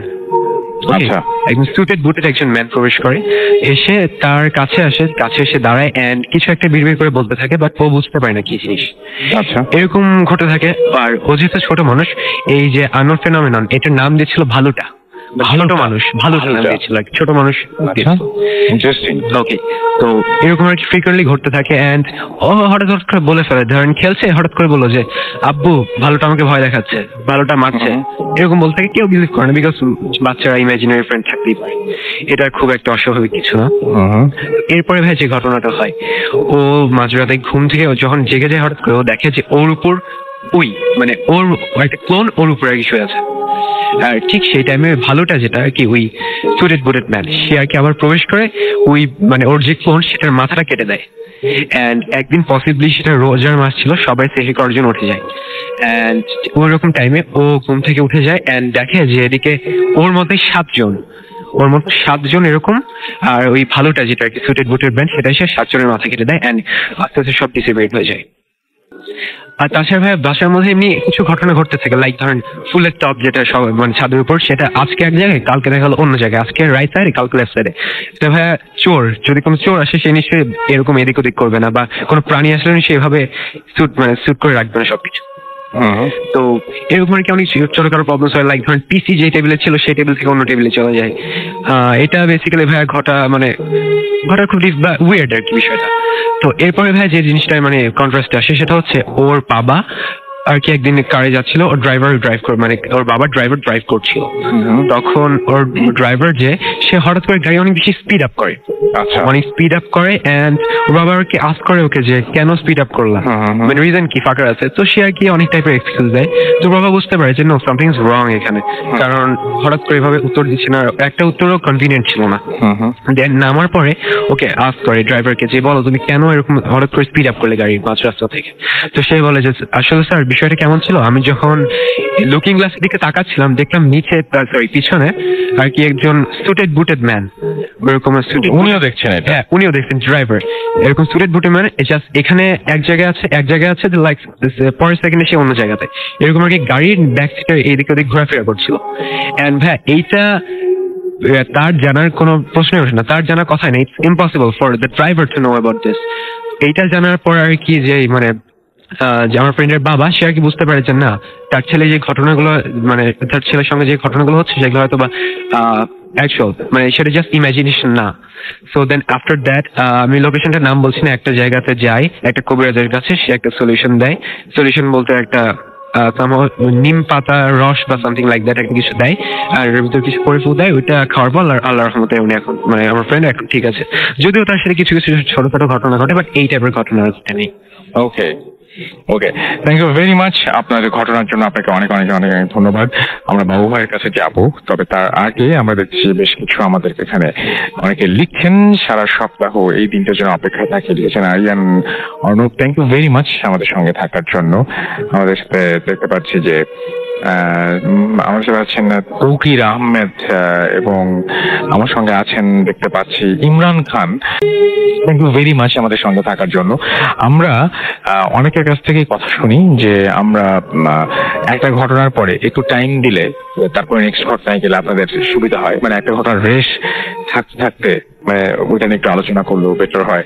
তো আপনারা অবশ্যই সেই ব্যাপার নিয়ে কিন্তু যে ঘটনাটা হয়ে যায় সেই ঘটনাটা হওয়ার সময় আপনারা বিভিন্ন প্রশ্ন করতে পারেন, আপনারা সেই সম্পর্কে জানতে চাইতে পারেন। এটা কিন্তু আগে খুব বেশি হতো, আশা করছি এখনো হবে, সেখানে কথা বলতে পারি। যেমন বাবা আপনার যে ব্ল্যাক ম্যাজিকের ঘটনাটা বললেন, এই যে এই ভদ্রলোককে যে কষ্ট দেয়া, এবং দেখা যায় যে ব্ল্যাক ম্যাজিকের প্রত্যেকটার পেছনে একটা অসৎ উদ্দেশ্য থাকে, তাই না? মানে ব্ল্যাক ম্যাজিক কখনো কি সৎ উদ্দেশ্যে কখনো হয়েছে এরকম শুনেছেন? সেটাই তো ব্ল্যাক, সেটাই black actually black is not in a good sense. মানে আসলে ব্ল্যাকটা এখানে বলা হচ্ছে যে কালো জাদু, মানে যেটা একদম মানে কোনো আপনার পরিষ্কার পরিচ্ছন্নতা নেই। এবং সবচেয়ে বড় কথা যে দুজনেরই সমান ক্ষতি হয়, এটাতে যিনি সাফার করেন তার তো ক্ষতি হয়। আমার মেজো মামা একজনের সাথে দেখা হয়েছিল, এক ব্ল্যাক মিউজিশিয়ানের সাথে। তো সেই লোক আপনার মনসা দেবীর মন্দিরে বসে সবসময় সাধনা করতো আর কি। তো সেই লোক আমার মামাকে বলেছিল যে এটা করলে তো জীবন শেষ, এবং তিনি কয়েকজন ব্যক্তির নাম বলছিলেন আমার মামাকে যে এরকম কিছু মিউজিশিয়ান আছে যাকে বাংলাদেশে অনেকে চিনে। আচ্ছা, তো সেগুলো আমি বলবো না, আমার মামাকে বলেছিল যে এরা সবাই মৃত্যুর পর তাদের চেহারা বাদরের মতো হয়ে যাবে, তার কথা। এবং সে আমার মামাকে দেখাইছিল তার মুখ বের করে, পুরো মুখের ভেতর কালো হয়ে গেছে। তো বলতেছে আমি ব্ল্যাক ম্যাজিক করতে করতে আমার মুখের মধ্যে এরকম কালো হয়েছে, এবং আমি জানি আমার স্থান কোথায়। আচ্ছা, তার মানে এখান থেকে ফেরার কোনো উপায়? অবশ্যই না। এখন এটা তো ধরেন যে সৃষ্টিকর্তা পরম করুণাময়, উনি যদি কাউকে মাফ করে দেয়, কার ক্ষমা কাকে কখন করে আল্লাহ জানে, আমরা জানি না। না, আমি বলছি যে সেটা তো হতেই পারে, সেটা সৃষ্টিকর্তা আল্লাহ পাকের ইচ্ছা। আমি বলছি যে কেউ যদি ফিরতে চান তাহলে সুস্থভাবে ফেরাটা সম্ভব না। মাফ পেলেন কি না পেলেন সেটা আমরা বলতে পারি না। এটার থেকে সবচেয়ে সুন্দর ভাবে আমরা দেখতে পাই ওই যে একটা আপনার গ্রাফিক নোবেল থেকে এসেছিল গোস্ট রাইডার মুভি। একদম, সেটা কিন্তু খুব সুন্দর করে দেখানো হয়েছে, নিকোলাস কেজের ছবি, রাইট, খুব সুন্দর করে দেখানো হয়েছে। Is there no way back. আরেকটা আছে জনি ডেপের একটা ছবি ছিল নাইনথ গেট, রাইট, কিন্তু শেষে দেখায় যে the whole thing is like a deception. একদম সত্যি তাই, এবং এটা হচ্ছে মানে একদম মানে কোনো এতে তো কোনো এক্সিট নাই আর কি। হ্যাঁ, মানে একদম এখানে একদম গেলেন তো আটকায় গেলাম, এরকম একটা ব্যাপার। সো আমরা এই ব্ল্যাক ম্যাজিক জিনিস বলি রাসেল ভাই, ব্ল্যাক ম্যাজিক সংকল্প যে আপনার আমাদের সাথে মূল ক্লাসটা, উই হিউম্যান বিং এর সাথে মূল ক্লাসটা হচ্ছে শয়তানের। শয়তান ইবলিস, এন্ড হি ইজ এ জিন, he is the leader of the জিন। জিন না, তাদের সবচেয়ে মানে খারাপটা, জিনের মধ্যে ভালো কাইন্ড আছে, সবচেয়ে খারাপটা হচ্ছে ওই ইবলিস এবং ইবলিসের ফলোয়ার্স। ওরা কিন্তু পসিবলি ওরা কখনোই মানুষকে পছন্দ করে না, এবং সৃষ্টির শুরুতেই আদম আলাইহিস সালামকে সে হিংসা করছে, অমান্য করেছে, আল্লাহর আদেশ অমান্য করছে, মানুষকে হিংসা করছে, ইনভাইট তার শুরু। তো সে কখনোই কিন্তু মানুষের ভালো চাইবে না।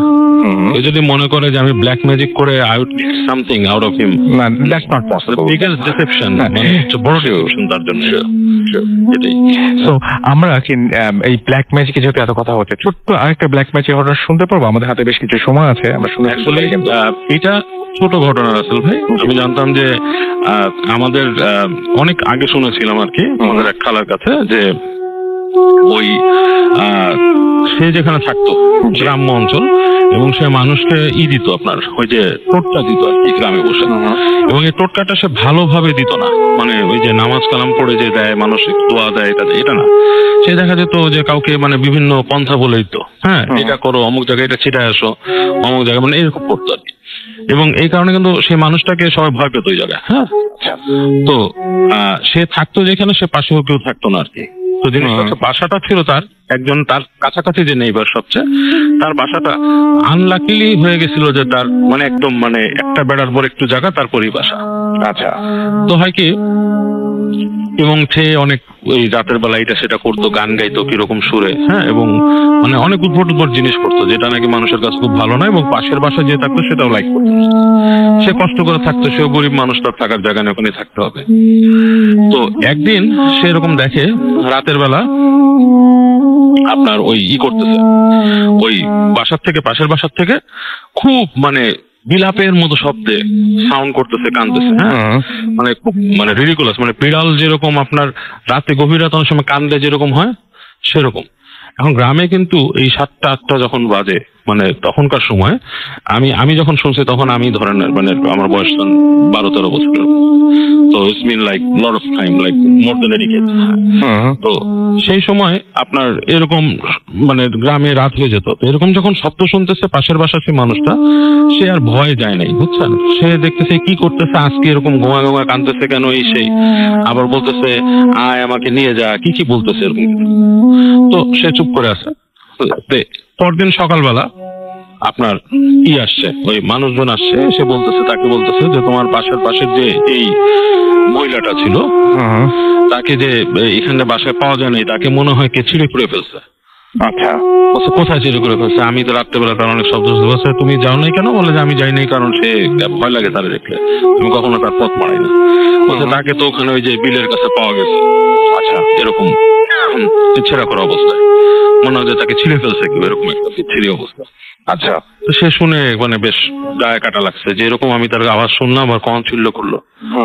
তো নেক্সট দিনও দ্য ফলোইং ডেতে সে এরকম সন্ধ্যার সময়, সন্ধ্যা হয়েছে, রাতের বেলা এরকম করেছে, সে যখন শুতে গেছে সে শুনতেছে আবার ওই পাশের থেকে ওরকম মানে ওরকম শব্দ আসতেছে, এবং রাত যত গভীর হচ্ছে এরকম শব্দ বাড়তেছে, কান্নাকাটি বা ওরকম করে একটা শব্দ এটা বাড়তেছে। এবং একটা সময় সে দেখে যে তার যে ঘরের যে দরজা, সে চুপচাপ শুয়েছিল রাসেল ভাই একটা চোখের ভেতরে, সে দেখতেছে তার ঘরের দরজার ভেতরে মনে হইতেছে একটা মহিলার অবয়ব, হ্যাঁ মহিলার অবয়ব। তো ঢুকে সে ওই আপনার ওর তার সামনে আসতেছে আর কি, এসে বলতেছে যে আমার অনেক যন্ত্রণা, আমার বাচ্চা এরকম বলতেছে। সে যে শুয়েছিল সে ভয় আপনার চিৎকার করে দোয়া পড়ে উঠছে, দোয়া পড়ে লাফতে উঠে গেছে, উঠে দেখতেছে যে আর কিছু নাই, আচ্ছা শব্দটা নাই। তো উনি আপনার ওখান থেকে কোনো মতে রাত পার করছে, পার করে পরের দিন ওখানকার যে মুরব্বী আছে তাদেরকে বলছে ডেকে যে এরকম আমি এরকম রাতে দেখলাম, ও তো নাকি মরে গেছে, ওকে কি করছে সেখান। তখন ওই মুরব্বী বলতেছে যে ওর সাথে কিছু ছিল খারাপ কিছু, এগুলো করতো এবং ওকে এসে জ্বালায়, সেগুলো এসেই তোমার এখানে জ্বালাইতেছে, তুমি তোমার বাসাটাকে বন্ধ করে দাও। তো তখন উনি গ্রামের হুজুর এনে ওনার বাসাটাকে বন্ধ করে দেয়। আর ওই যে নাকি থাকতো যে এগুলা করতো, সেই মহিলার বাসাটা আপনার পরবর্তীতে ওই তার কোনো ওয়ারিশ না পেয়ে মনে হয় কেউ করে নেয় আর কি। ওকে, সো এটা হচ্ছে story. Thank you very much Babu ভাই, আমরা will get back to you আবার যদি সম্ভব হয়। এখন আর কিছু বিরতিতে যাবো আমরা, এবং আমরা বিরতির পরে আবারও ফিরে আসবো। সেই পর্যন্ত আশা করছি আমাদের সঙ্গে থাকবেন। এবং আমরা ব্ল্যাক ম্যাজিক নিয়ে কথা বলছি। আপনাদের যদি এরকম ফ্যামিলিতে কেউ ব্ল্যাক ম্যাজিক দ্বারা আক্রান্ত বা কেউ যদি সাফারার থাকে বা কেউ যদি ব্ল্যাক ম্যাজিকের সাথে কোনোভাবে রিলেটেড থাকে, ডেফিনেটলি আমাদেরকে জানাতে পারেন। ভালো একবার আপনাদের সবাইকে স্বাগত জানাচ্ছি। আমি রাসেল, শুনছেন সবসময় রেডিও 48.4 FM। আর এই মুহূর্তে আমরা আপনার ঘটনায় ফিরে যাচ্ছি। আমার কাছে এক ঘটনা রয়েছে, যে ঘটনাটা আমি পড়তে চাই। একদম মানে এই ঘটনাটা আমাকে বেশ ভালোই লেগেছিল। ঘটনাটা পড়ার একটা উদ্দেশ্য আছে, সেটা হচ্ছে যে খুলনা থেকে আমাদের একজন লিসনার এটা পাঠিয়েছেন। তো তিনি যেভাবে লিখেছেন সেভাবে পড়ছি। আসসালামু আলাইকুম রাসূল ভাই, সকল লিসনারদের সালাম জানাই। আশা করি আল্লাহর রহমতে ভালো আছেন। আপনাদের সকলের দোয়ায় আমিও ভালো আছি।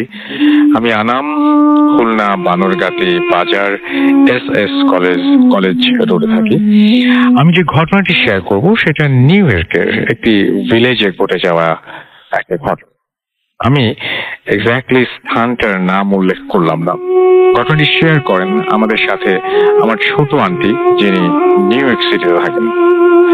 তিনি এই ঘটনাটি ওখানকার এক স্থানীয় নেইবারের কাছ থেকে কালেক্ট করেন। তো আমি সরাসরি ঘটনায় চলে যাচ্ছি।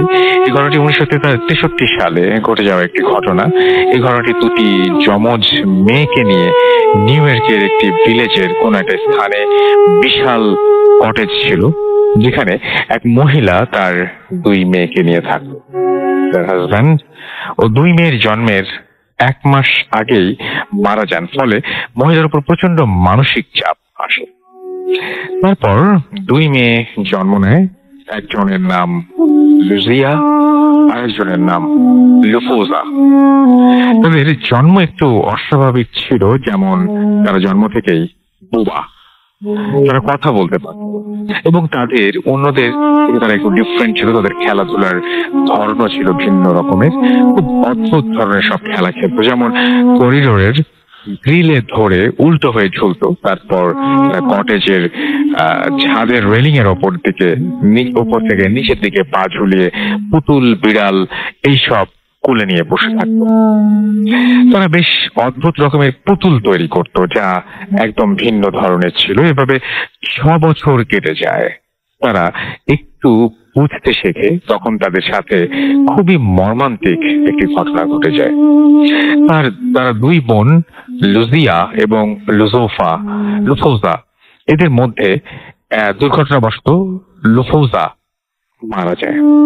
তারপর থেকে ওই কটেজে নানান ধরনের অদ্ভুত সব ঘটনা শুরু হয়। লুফোজার মৃত্যু ছিল একদম অস্বাভাবিক। তারা দুই বোন তাদের কটেজের ছাদে খেলার সময় লুফোজা সেই ছাদ থেকে নিচে পড়ে যায় এবং একটা ত্রিশূল টাইপের কিছু একটার ওপরে পড়ে, যা তার শরীরে বিদ্ধ হয় এবং সে মারা যায়। এই থেকে তাদের মা আর মানসিক চাপ সহ্য করতে না পেরে মেমোরি লস করেন। আর তার বোন লুজিয়া তার পর থেকে সবসময় আপসেট থাকে, কেননা তার একটাই খেলার সাথে এবং একটাই বন্ধু ছিল তার বোন। কিন্তু ঘটনা এরপর থেকে শুরু হয়। তাদের বাসায় যে দারোয়ান ছিল, তিনি প্রায় অদ্ভুত জিনিস দেখতে পেতেন। তিনি দেখতে পেতেন তাদের সেই দুই বোনকে একসাথে খেলা করতে, প্রায় দেখতে পেতেন।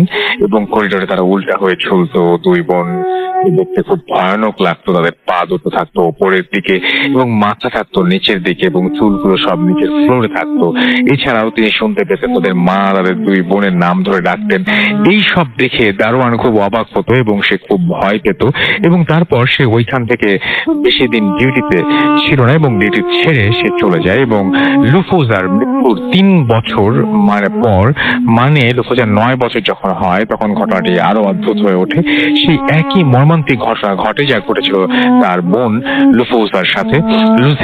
লুজিয়াও একই স্থানে একইভাবে একই ওই ত্রিশূল আকৃতির জিনিসটির উপরে পড়ে প্রাণ হারায়। এই কিছুদিন পরে হঠাৎ করে তাদের মা কটেজ থেকে তাকে আর খুঁজে পাওয়া যায় না এবং সে আজ পর্যন্ত তাকে আর খুঁজে পাওয়া যায়নি। সে কোথায় গেছে, কিভাবে গেছে, তাও কেউ জানে না।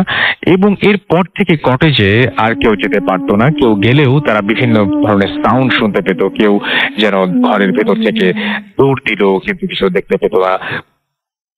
বিড়ালের আওয়াজ শুনতে পেত, কিন্তু কোনো বিড়ালকেই দেখতে পেত না। তারপর সেই করিডোরের গ্রিলের আওয়াজ শুনতে পেত, মনে হতো কেউ যেন শক্ত কিছু একটা আঘাত করছে। এছাড়াও সব থেকে অদ্ভুত যে ঘটনাটা ঘটতো সেটা হলো যে অনেকেই দেখতে পেত যে ত্রিশূলে যাদের মৃত্যু হয়েছিল তার কাছ থেকে ত্রিশূলটি তারপর থেকে কেঁপে কেঁপে উঠতো। এছাড়াও আরো অনেক ধরনের প্রবলেম তারা ফেস করতো।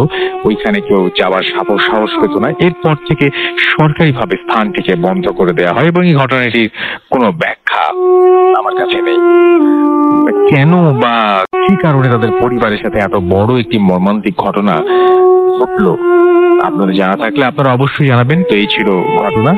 এবং সেই ঘটনাটি লিখে পাঠিয়েছেন Anam. Thank you very much আপনার ঘটনার জন্য। আশা করছি এই ঘটনাটি আপনাদের সবার ভালো লেগেছে। আমরা চলে যাব আবার আমাদের নতুন একজন জয়েন করেছেন তার কাছে, এবং তার ঘটনাটা আমরা শুনবো আপনার কাছ থেকেই। আপনার নামটা প্লিজ প্রথমে একটু বলবেন, তারপর আপনার ঘটনায় যাবো আমরা। হ্যালো লিসনার্স, আমি তাসিন, দিনাজপুর থেকে এসেছি। ওকে তাসিন, অনেক অনেক অনেক অনেক দূর থেকে এসেছেন। থ্যাংক ইউ ভেরি মাচ আমাদের এখানে এসে জয়েন করার জন্য। আমরা আপনার ঘটনায় চলে যাই। আমার ঘটনাটি হচ্ছে 2014 সালে আমি যখন এইচএসসি দিচ্ছিলাম, তো ম্যাথ পরীক্ষার আগের দিন এই ঘটনাটি হয়েছিল। আমার রাত জেগে পড়ার অভ্যাস ছিল, আর তো এক্সাম রাত জেগে তো পড়তেই হয়। আর হচ্ছে আমাদের ঘটনা শুরুতে আমি আগে আমার বাসার ডিসক্রিপশনটা দিয়ে দিই। বাসার হচ্ছে ফার্স্টেই আমার প্যারেন্টস এর রুম, তারপর আমার রুম, ওয়াশরুমের সামনে হচ্ছে আমাদের বারান্দা, এবং বারান্দার পাশে আরেকটা রুম। তো ম্যাথ পরীক্ষার রাতে যখন আমি পড়ছিলাম, একসময় ওয়াশরুমে গিয়েছিলাম ফ্রেশ হওয়ার জন্য। তো ওয়াশরুমে ফ্রেশ হতে সময় দেখি যে আমার পায়ের নিচ দিয়ে একটা সরসর শব্দ হচ্ছে। আচ্ছা, আমি যখন সেটা খেয়াল করি এটা কি, তখন দেখতে পাই যে একটা সাপ আমার পায়ের নিচ দিয়ে আমার ওয়াশরুমের গেট থেকে বেরিয়ে বারান্দার দিকে আসতেছে। আচ্ছা, আমি বের হয়ে আমার হচ্ছে ওয়াশরুম বারান্দার সাথে যে গেট, আগে সেই গেটটা লাগাই, কারণ হচ্ছে সাপটা রুমের ভিতর ঢুকে গেলে তো বেশি প্রবলেম। আর সাপটার সাইজও অনেক বড় এবং মোটা ছিল। আমি আমার রুম লক করে আমার প্যারেন্টস এর রুমে যাই, তাদেরকে ডাকি, বলি যে বারান্দায় এরকম একটা সাপ, কি করা যায়। আব্বু আমি দুজনই হচ্ছে বের হই, এবং আমাদের খাটের নিচে রড ছিল সে সময়, ওই দুজন রড এবং আব্বু একটা চাকু নিয়ে বের হয় সিম্পলি। তো সাপটা জাস্ট একদম নর্মাল ছিল, মানে কোনো সে মানে কামড় দেওয়া বা এক্সেট্রা কিছুই করতেছিল না, জাস্ট নর্মাল। আব্বু বলে এই সাপকে মারা যাবে না, জাস্ট নর্মালি আমরা এটাকে আগাই দিই, অথবা কোনোভাবে হোক এটাকে বাসা থেকে বের করি, আচ্ছা তাহলেই হয়ে যাবে। তো ভাইয়া ওয়াশরুমের মধ্যে আমাদের তেমন কোনোই বড় কোনো গর্ত বা এমন কিছুই ছিল না। ইভেন সে আসলো কিভাবে সেটাও আমরা মানে কোনোভাবেই বুঝতেছিলাম না। তো যেহেতু সেটা ওয়াশরুম দিয়ে এসেছে, আমরা চিন্তা করছি যে ওয়াশরুমের দিকেই তাকে ঠেলে দেওয়া হোক। তো রড দিয়ে যখন সাপটাকে জাস্ট সিম্পলি ভাবে আমরা ওয়াশরুমের দিকে আগাচ্ছি, এবং সেও সিম্পলি এগিয়ে যাচ্ছে। কোনো মনে করেন যে সাপের যে একটা স্বভাব যে ব্যাক করে ঠকরানো অথবা এইসব কিচ্ছু না, জাস্ট সে চলে যাচ্ছে। আর সাপটা যেহেতু অনেক মোটা ছিল, সে যাচ্ছে অনেক ধীরে ধীরে। কিন্তু ওয়াশরুমের সাপের একটা ডিফারেন্ট কালার ছিল, ডিফারেন্ট কালার ছিল, সেটা হচ্ছে আপনার হচ্ছে লাল কালো টাইপের, মানে একটা চকমকে কালার যেটাকে বলা হচ্ছে, লাল এবং কালো। জি। যখন ওয়াশরুমের সাপটার অর্ধেক মনে করেন যে একটু বাকি আছে, কিন্তু সেই সময় সাপটা এত দ্রুত গেল যে চোখের নিমিষেই আমাদের মানে গায়েব, একদম শেষ, ভ্যানিশ হয়ে গেল। আমরা ওয়াশরুম খুঁজলাম, এমনকি বাসার পিছনেও আমরা টর্চ নিয়ে খুঁজলাম দুইজনে, এত রাতে আব্বু আর আমি, কিন্তু সাপের কোনো কিছুই পেলাম না। পরে বললো যে এই সাপ যেভাবে আসছে সেভাবেই গেছে, ওই নিয়ে আর টেনশন করার কোনো দরকার নেই। আর ভাইয়া বলে রাখি যে আমাদের বাসায় অনেক আগে থেকে প্রচন্ড সাপ দেখা যায়, মানে কি সাপ, সব ধরনের সাপই প্রায় আসতো, এবং এখনো সেটা এখনো, হ্যাঁ এখনো বলতে আমি যখন বাসায় গেছি এইবারও আমি দেখছি। এবং এই সাপগুলো যে আপনারা দেখেন, এই সাপগুলোর সাথে মানে সাপ তো থাকতেই পারে একটা জায়গায়, বা আপনাদের বাসার ওইখানে যদি জঙ্গল থাকে বা কোনো একটা কারণে, এই যে সাপটা আপনি দেখেছিলেন যে মিলিয়ে গেল, আপনি বললেন, আপনার কাছে কেন মনে হচ্ছে যে এই ঘটনাটা নর্মাল না, বা এই যে সাপগুলো দেখছেন এগুলো নর্মাল না, কেন মনে হচ্ছে? আসলে ভাইয়া এটা নর্মাল না, কারণ এত বড় একটা সাপ এত দ্রুত কিভাবে যাবে এবং কোন দিক দিয়ে যাবে? ওয়াশরুমে তো কোনো অত বড় কোনো এর যাওয়ার কোনো রাস্তা নেই যে যাবে। আর সেকেন্ড ঘটনাটা হচ্ছে আমাদের বাসায় মানে শুনছি যে হচ্ছে সাপে, আমাদের বাসাটা সাপের স্তূপের নিচে মানে উপরে, ঠিক আছে, এখানে আগে সাপের বাসা ছিল, সেটা অনেকেই বলে এই জায়গাটায়, কারণ এই জায়গাটা আগে জঙ্গল ছিল, আমাদের বাসাটাই ফার্স্ট। সো সাপ দেখা যায় সেটা নর্মাল, কিন্তু এত বড় সাপ আসছে এবং গেল কিভাবে? আর এই সাপগুলো কখনো আমাদের ক্ষতি করতো না ভাইয়া, জাস্ট আসতো, দেখা দিত, আবার এদেরকে যদি মনে করেন যে নর্মালি চলে যেত, কখনো মারতেও হতো না বা কখনো না। ইভেন মাথার উপর আমার নিজের পায়ে অনেকবার সাপ পেঁচায় ধরছে, একবার তো আমার নিজের পায়ে সাপ পেঁচায় ধরছিল, কিন্তু কোনো কিছুই করেনি। ইভেন আব্বুর মাথার উপরও সাপ পড়ছে, হাত থেকে ফেলে দিছে, মাথা থেকে ছটকায় ফেলে দিছে, কিচ্ছু করেনি, সে চলে গেছে। আপন। তো আপনার মনে হয় যে এই সাপগুলো এমনি নর্মাল সাপ? নর্মাল সাপ না, এবং কারণ আমরা যখন আচরণও সেরকম না। আচরণও সেরকম না, কারণ আমরা যখন হুজুরদের সাথে এই ম্যাটারে কথা বলছি, সে বলছে তারা আসতেছে, দেখতেছে, চলে যাচ্ছে, যাইতে দাও, তাদের কোনো ক্ষতি করিও না, তোমরাও তাদের কোনো ক্ষতি করিও না, তারাও তোমাদের কোনো ক্ষতি করিও না। থ্যাংক ইউ ভেরি মাচ আপনার ঘটনার জন্য। এবং এরকম আমরা শুনেছি যে সাপের শুধু না, আমরা শুনেছি যে বেশ কিছু রূপ নিতে পারে এরা, এবং তাদের মধ্যে জিনদের কথা আমরা বলছি, এবং সেটার মধ্যে একটা মনে হয় সাপ, তারপরে কুকুর, তাই না, এই সমস্ত রূপ নেয় বলা যায় না ভাই? হ্যাঁ, জিন, স্করপিয়ন, একদম স্করপিয়ন, এই সমস্ত জিনিসগুলো পছন্দ করে। এবং তারা চেঞ্জ করে ফেলতে পারে নিজেদেরকে যে কোনো সময় তাদের পছন্দ মতো। মজার ব্যাপার হচ্ছে জিন যে কোনো জিনিসের শেপে নিতে পারে, আপনার আমার চেহারাও নিতে পারে। সেটা হচ্ছে মোস্ট ইম্পর্টেন্ট থিং বা ইন্টারেস্টিং থিং হচ্ছে সেটাই। এবং আবার একেবারে অদৃশ্য থাকতে পারে, সেটা আরেকটা কাইন্ড। সেটাই। তো এই জিনিসগুলো খুবই অদ্ভুত। আমরা যেহেতু আজকে আপনাকে বলছিলাম আগে থেকে যে ব্ল্যাক ম্যাজিকে থাকবো, আবার একটু ব্ল্যাক ম্যাজিকে যেতে যাচ্ছি, আছে নাকি কিছু? আপাতত ব্ল্যাক ম্যাজিকের কাহিনী ওরকম মনে পড়ছে না। তাহলে আমরা অন্য কোনো একটা ঘটনা শুনি, তারপর আমি একটা ব্ল্যাক ম্যাজিকের ঘটনায় যাব। রিসেন্টলি যেটা মনে পড়ছে রাসেল ভাই, যে কারণে বলতে চাচ্ছি, আমি এই তো 2 দিন আগে শুনলাম ঘটনাটা। এটা হচ্ছে আপনার অ্যাকচুয়ালি আমি প্রায় আগে অনেকের কাছে শুনতাম যে কক্সবাজারের যে রাস্তাটা, যে আপনার চিটং টু কক্সবাজার বহুবার শুনেছি এবং হন্টেড, এবং এখানে স্পেসিফিক্যালি বুড়ি দেখা যায়। আমি থামাতে বলে, গাড়ি থামাতে বলে। যেও কিন্তু আপনাকে আমি একবার বলছি রাসেল ভাই অনেকে বুড়ি দেখছে এখানে। তো গত 2 দিন আগে আমাকে একজন বলল, হ্যাঁ, যে আমাদের একজন আপনার কোওয়ার্কার আর কি, সে বললো যে তারা ঈদের ছুটিতে কক্সবাজার যাচ্ছিল। তো ওর নাম হচ্ছে ফারিন। বললো যে ওদের যে গাড়িতে করে যাচ্ছে, সে ড্রাইভার যে আছে, সে বললো যে এখানে কিন্তু রাস্তাটা ভালো না, তুমি কিন্তু একটু সাবধানে কেয়ারফুলি থাকবে, রাস্তাটা ভালো না। তো বলছে কেন চাচা, এখানে ভালো না কেন, কি আছে? বলে না, এখানে অনেক সময় অনেকে দেখে যে এই গাছের উপরে কোনো বুড়ি পা ঝুলায় বসে আছে অথবা রাস্তায়। তো শোনার পরও খুব সিরিয়াসলি আর মতো কথা না, আসলে এই টাইপের জিনিসগুলো একটু ফানি লাগে, কিন্তু না ফানি, বাট সে কিউরিয়াস ফিল করছে ব্যাপারটাতে আসলে ঘটনা কি। তো সে নাকি আপনার মূলত গাছের কথা যখন শুনছে, সে গাছের দিকেই তাকাচ্ছিল যে কোনো গাছের উপরে কোনো বুড়ি বসে থাকতে দেখে কিনা। তো হঠাৎ করে এর মধ্যে নাকি অনেকক্ষণ যাওয়ার পর গাড়িটা ক্রস করে ব্রেক করছে জোরে। কি হয়েছে তখন তাকায় দেখছে, সেই নাকি দেখছে সে সোয়ার করে বলছে, দেখছে রাস্তার সামনে দিয়ে একটা বুড়ি চলে গেছে, এবং বুড়িটার কালো আরো অনেকেই দেখেছে না, শুধুমাত্র উনি দেখছে, এবং তার একটা খালা ছিল, সে দেখছে, সে খুব দ্রুতই দেখছে আর কি। এবং বুড়িটা কিন্তু ভ্যানিশ হয়ে গেছে রাস্তার ওই পাশে, তাকে দেখা যায়নি। এবং মোটামুটি ও দেখছে যেটা, অবশ্যই আমি চেহারাটা ঠিক মতো দেখতে পাইনি, যেটা দেখছি যে তার গায়ে কাপড় ছিল, কাপড়ের এক্সাক্ট কালার আমি বলতে পারতেছি না, বিকজ হেডলাইট পড়ছে, আর হাতে একটা লাঠি ছিল। রাস্তা পার হয়েছে, এবং এরপরে সে আর দেখে নাই। আর মজার না, ইন্টারেস্টিং ব্যাপার আসল ভাই, আমি কিন্তু শুনে খুব স্টান হয়েছে, কারণ আমি এই পর্যন্ত অনেক মানুষের কাছে বুড়ির কথা শুনছি। আমি নিজে কক্সবাজার যে ঘোরাফেরা করেও মানুষের কাছে শুনছি, এবং ওইখানকার স্থানীয়দের কাছ থেকে। এবং এইটা আমার কাছে এই চাক্ষুষ একজন দেখে সে সোয়ার করে বলতেছে যে ভাই আমি তো আপনাকে নিজের চোখে দেখছি আমি জিনিসটা, উইটনেস এরকম চোখের সামনে কিন্তু আসলে হ্যাঁ এরকম পড়ে না। আর এই যে এরপরে যেটা হয়, ওদের গাড়ি যখন আবার রওনা দেয়, ড্রাইভার দোয়াদুরুদ পড়ে রওনা দেয়, এরপর নাকি ওরা রাস্তায় কোনো গাড়ি দেখে নেই, ওদের সাথে আর কোনো গাড়ি ওরা দেখতে পাচ্ছিল না, দেয়ার ওয়্যার নো কারস, রাস্তাটা পুরো এমটি ছিল।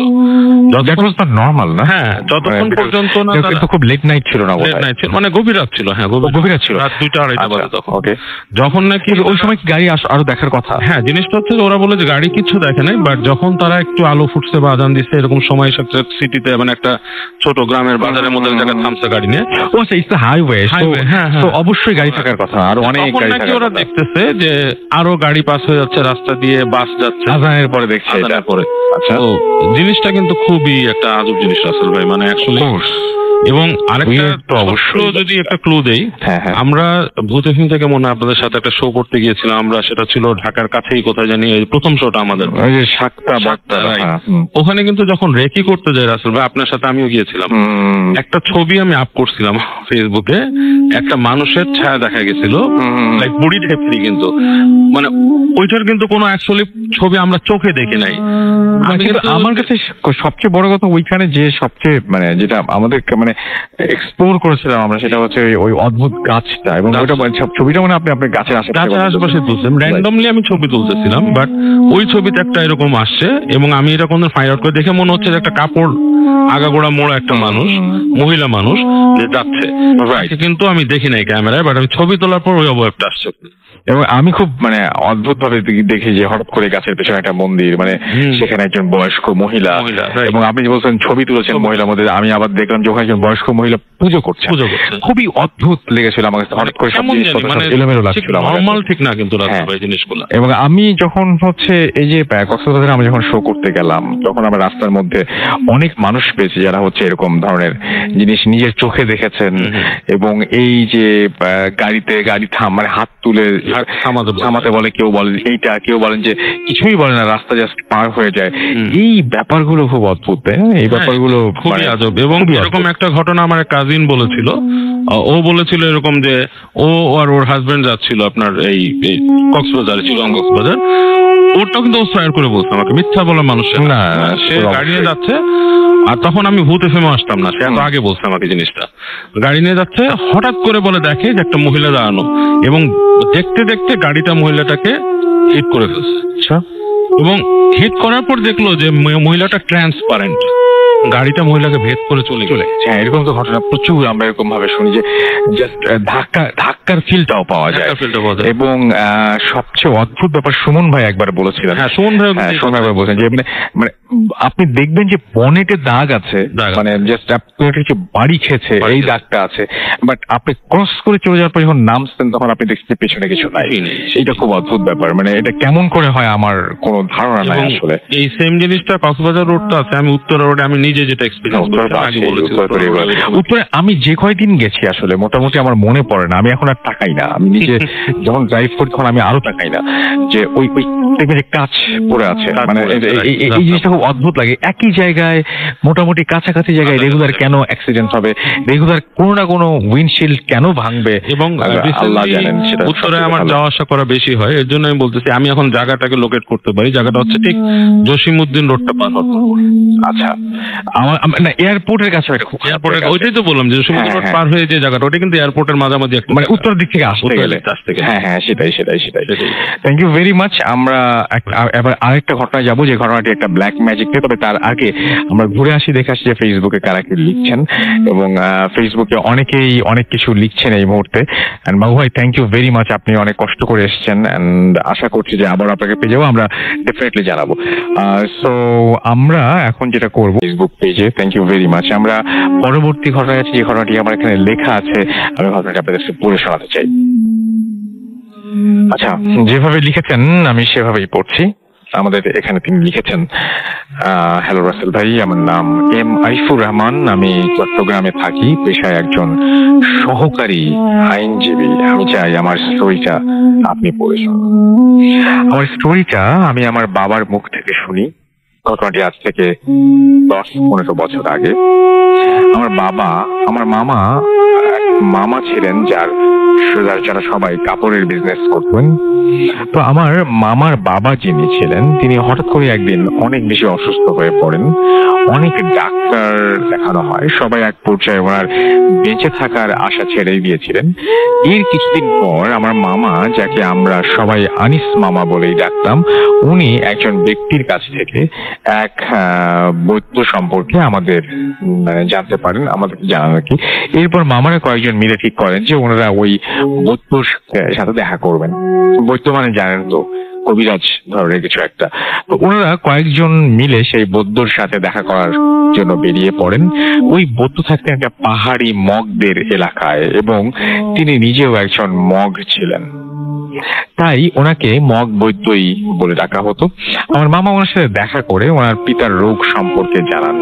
সব জানার পরে ওই বৌদ্ধ তার মন্ত্র দেখার পর আমার মামাদের বলেন যে ওনার পিতার অন্য কোনো এক বৌদ্ধর মাধ্যমে অমাবস্যার রাতের বেলায় একটা ছাদের ওপর থেকে পিতলের একটা থালার ওপর বসে তাকে বান মারা হয়েছে, এবং চিকিৎসা করতে, মানে সেটা স্পেসিফিক বলে দেয় যে কোন ছাদ থেকে, এবং চিকিৎসা করতে হলে ওনাকে সাথে করে নিয়ে যেতে হবে।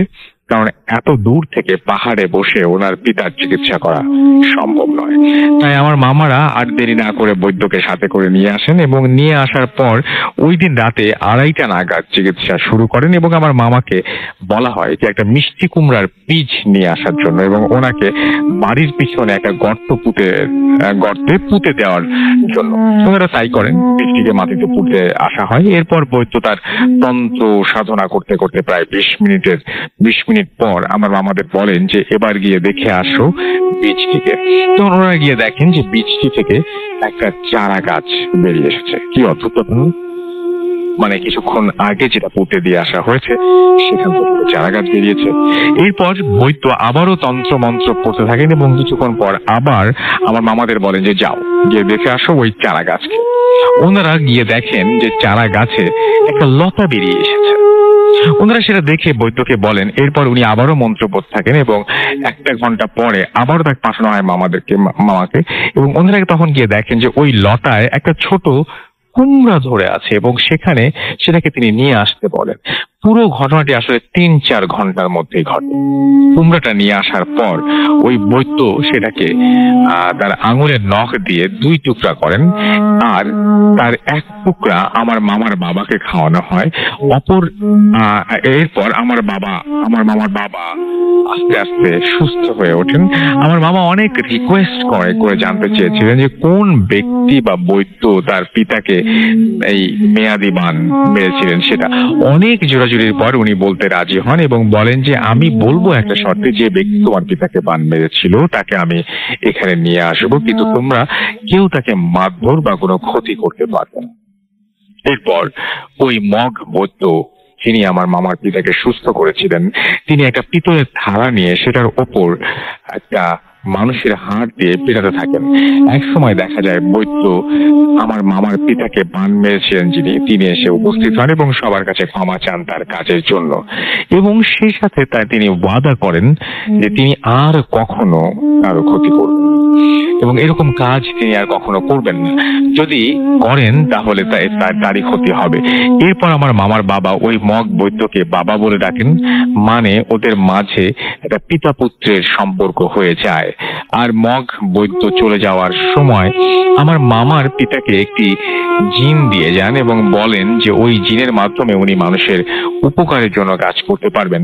এটা ছিল মূল ঘটনা। এটা সত্য একটি ঘটনা ভালো লেগে থাকলে পড়ে শোনানোর অনুরোধ জানাচ্ছি। অনেক ভালো থাকবেন, আপনি অনেক ভালো থাকবেন। থ্যাংক ইউ ভেরি মাচ আপনার ঘটনার জন্য। আশা করছি যে আমাদের যে ঘটনাগুলো আমরা ফোন করে আপনাদের শোনাচ্ছি সেই ঘটনাগুলো আপনাদেরও ভালো লাগছে। আরো একবার জানিয়ে দিই কিভাবে আমাদেরকে আপনারা কমিউনিকেট করবেন। আমাদেরকে আপনারা চাইলে আমাদের ফেসবুকে দুটো পেজ রয়েছে, www.facebook.com/radio.furti and www.facebook.com/bhutfm.russell। এই দুটো পেজে গিয়ে আপনারা চাইলে আমাদেরকে লিখতে পারেন। আমাদের যে পোস্ট আছে সেই পোস্টটাতে লাইক দিতে পারেন, সেই পোস্টে শেয়ার করতে পারেন এবং আপনি জানাতে পারেন কোন ঘটনা আপনার কেমন লাগছে। আমাদের যে ইমেইল অ্যাড্রেস আছে সেখানে আপনারা ঘটনা পাঠাতে পারেন। এছাড়া আমাদের ফেসবুকের ওপরেও কিন্তু অপশন রয়েছে, সেখানে আপনারা সেন্ড মেল অপশনে গিয়ে মেইল করে পাঠাতে পারেন আমাদেরকে। আমরা চলে যাব ছোট্ট আরো একটা বিরতিতে। সেই পর্যন্ত আশা করবো আমাদের সঙ্গে থাকবেন। স্টে টিউন টু রেডিও ফুর্তি এন্ড ডোন্ট স্টপ ফুর্তি। আরে ভাই শোন, আসতে পারবো না।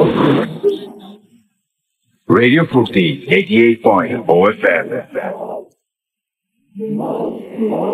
Hood FM, the night comes alive with Graminphone.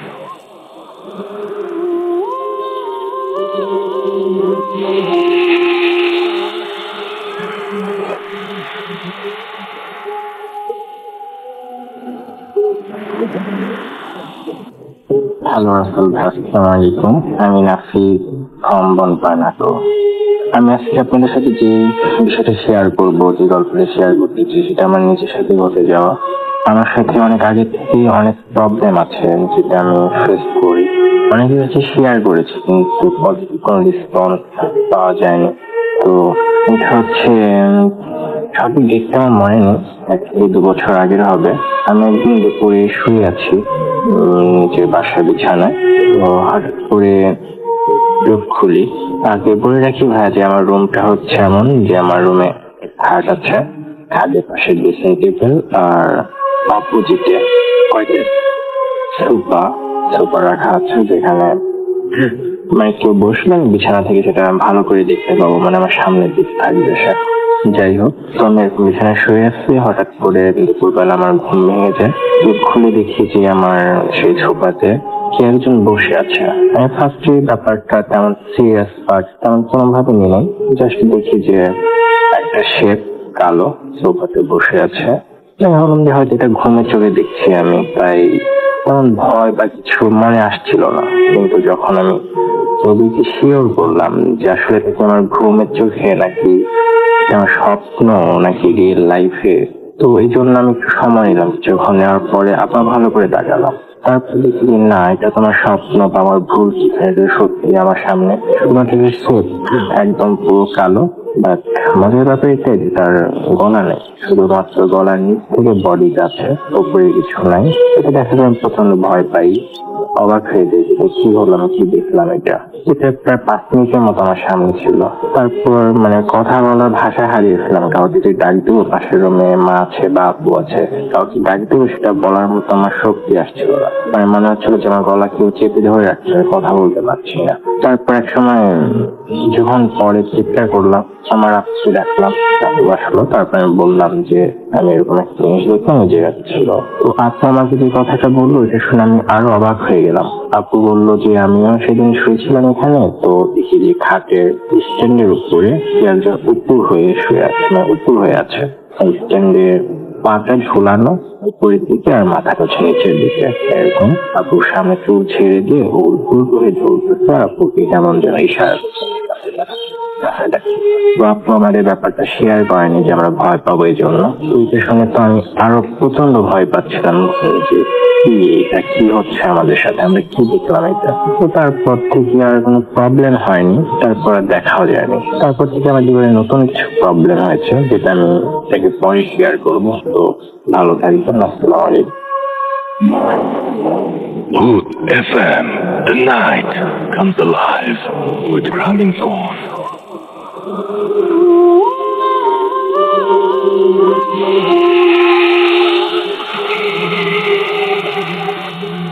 Welcome back. শুনছেন সবসময় রেডিও 48.2 FM। আমি রাসেল আশির সাথে, আমার সাথে রয়েছে মাসুম ভাই এবং আজকের অতিথিরা। আপনাদের সবাইকে আরো একবার স্বাগত জানাচ্ছি। অ্যান্ড আরো একবার আপনাদেরকে জানাচ্ছি যে যারা এখনো পর্যন্ত আমাদের সঙ্গে আছেন এবং ফেসবুকে লিখছেন, আমাদের পোস্টের নিচে কমেন্ট করছেন, আমাদের পোস্টের নিচে আপনার মতামত জানাচ্ছেন, আমাদের সবাইকে অনেক অনেক অনেক অনেক শুভেচ্ছা এবং অনেক অনেক অনেক অনেক শুভকামনা। অনেক অনেক অনেক অনেক থ্যাঙ্কস আপনাদের সবাইকে।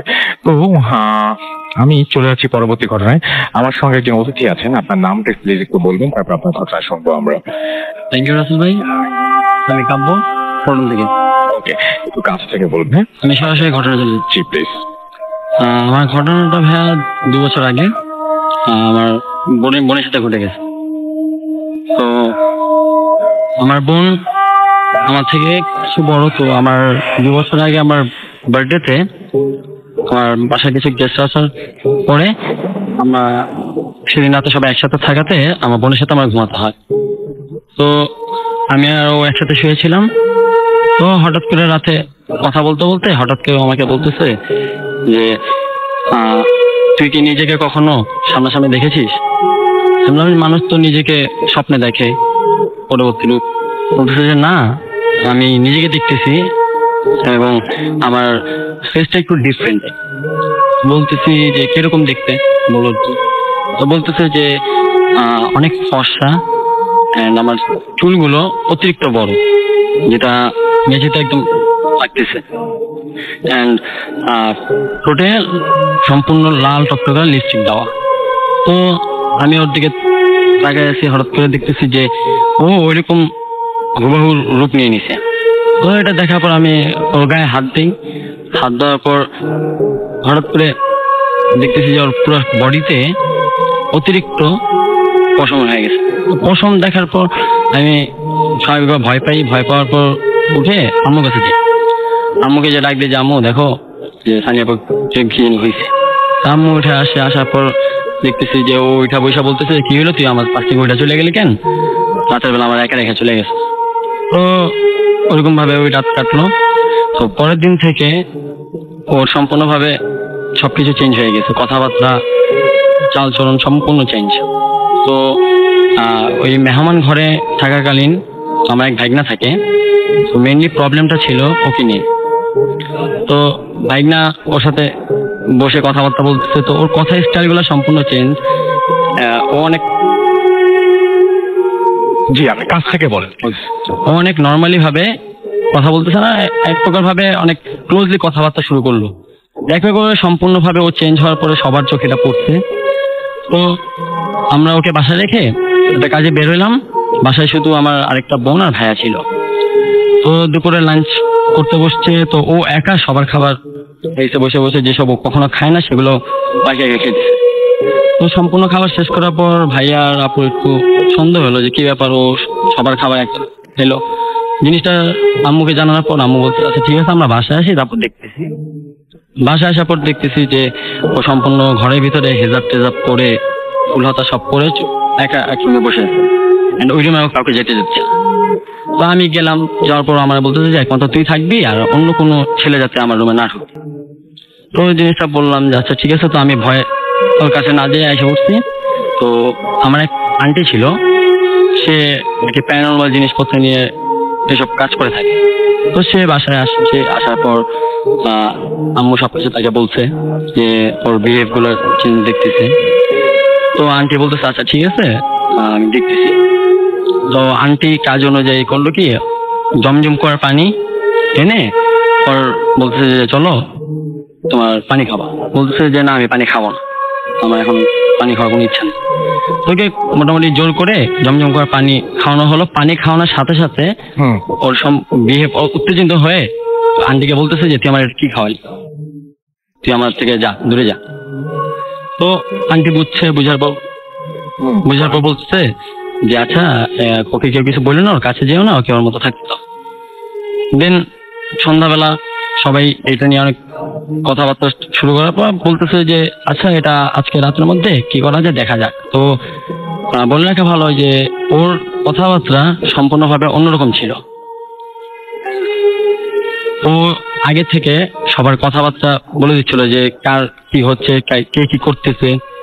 তো আমার এক ভাইয়া অফিস করে আসছে বাসায়। তো ও বলতেছে যে সে এই পকেটে টাকা লুকায় রাখছে, আরেক পকেটের থেকে টাকা বের করে তোমার হাতে দিবে। তো সে যা বলছে সেরকম ভাবে ভাইয়া করছে। তো এটা দেখে সবাই একটু অবাক হলো। তো আন্টি সন্ধ্যাবেলা তার আপুকে নিয়ে বসলো, বসার পর বলতেছে যে বসো, এখানে তোমার সাথে কথা আছে। বলছে আমি কোনো কথা বলতে রাজি নাই, আমাকে আমার মতো থাকতে দাও। তো আন্টি তখন তার কাজ শুরু করে ওকে ধরছে। ধরার পর ওকে যে ধরছিল সে তার উপরে এসে বলতেছে যে আমাকে কেন ধরছে, আমাকে এইসব কেন জিজ্ঞেস করছে। আন্টি বললো যে তুমি কে, বলো কেন আসছো, বা ওরে কেন ধরলা। তো ওই যে আমার ভাগনাটা ছিল তখন বলতেছে আমি ওকে পছন্দ করি। আন্টি বললো যে তুমি ওকে পছন্দ করে তাহলে এই মেয়েকে কেন ধরছো। তো বলতেছে যে আমার ওর সাথে কমিউনিকেশন করতে হলে কোনো বডি দরকার ছিল, তো তাই আমি ওকে এসে ধরছি। আন্টি বললো তো ওকে ধরে তো কোনো লাভ নেই, ওকে ছেড়ে দাও।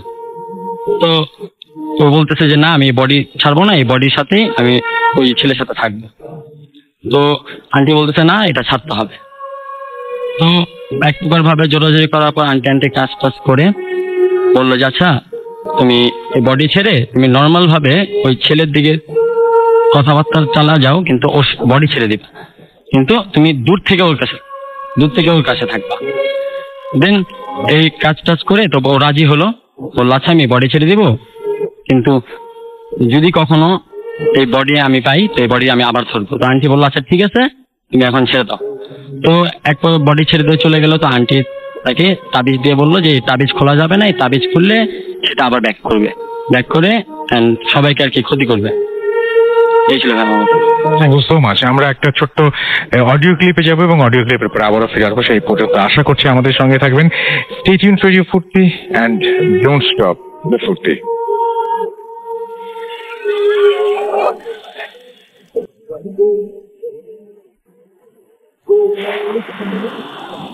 হ্যালো, আসসালামু আলাইকুম রাসেল ভাই।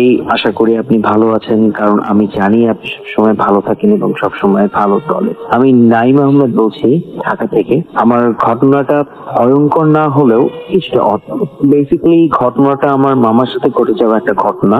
তো আমার মামা তাবলিগ জামাতের একজন আছেন আর কি, তাবলিগ জামাত করে থাকেন অনেক বছর থেকে। উনি বিভিন্ন দেশে গিয়ে তাবলিগ জামাতে শরীক হন এবং উনি অনেক পায়েস টাইপের, আমার ছোট মামা। তো উনার একবার হয়েছে কি, উনি তাবলিগ জামাতে গিয়েছিলেন ইন্ডিয়াতে দিল্লিতে। তো দিল্লিতে গিয়ে উনি ওনার প্রয়োজনীয় ওনার সেই তাবলিগ সময়টা শেষ করে যখন বাংলাদেশে ব্যাক করবে, এট দ্যাট টাইম ওনার কাছে টাকা ছিল না। টাকা বলতে ছিল জাস্ট ট্রেন টিকিট কাটা হয়ে গেছে, বাট আর যে টাকাটা আছে সে টাকা দিয়ে সে শুধু জাস্ট বাংলাদেশে এসে তার বাড়ি ফিরে যেতে পারবে, এরকম। খুব বেশি টাকা না, অল্প টাকা। তো উনি ট্রেন স্টেশনের উদ্দেশ্যে যখন রওনা দেন, তখন অনেক লেট হয়ে গিয়েছিল।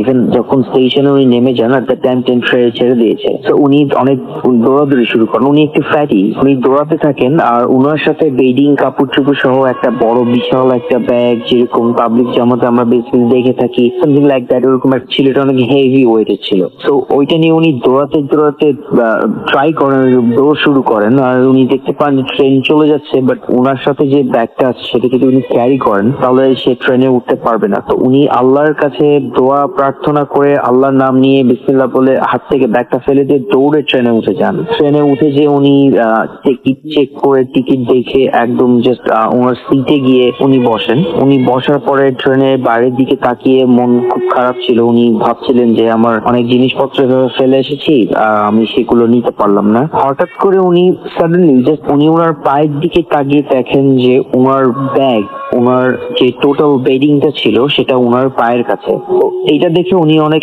শকড হয়ে যান, উনি ঘাবড়ে যান। How is it possible, I don't know how. Actually আমার কাছে এটা কোনো এক্সপ্লেনেশন নাই, এটা অনেক মানে অদ্ভুত একটা ব্যাপার। তো উনি সারা রাস্তা জিকিরের মাধ্যমে আসেন, তারপর উনি বাংলাদেশে ফিরে আসেন। এসে উনি আমাদের সাথে এই ঘটনাটা শেয়ার করে। বেসিক্যালি ঘটনাটা ঘটেছিল 2006 এই ঘটনাটা ওনার সাথে ঘটে যাওয়া। That's all. I hope you guys like it. Thank you so much. Allah.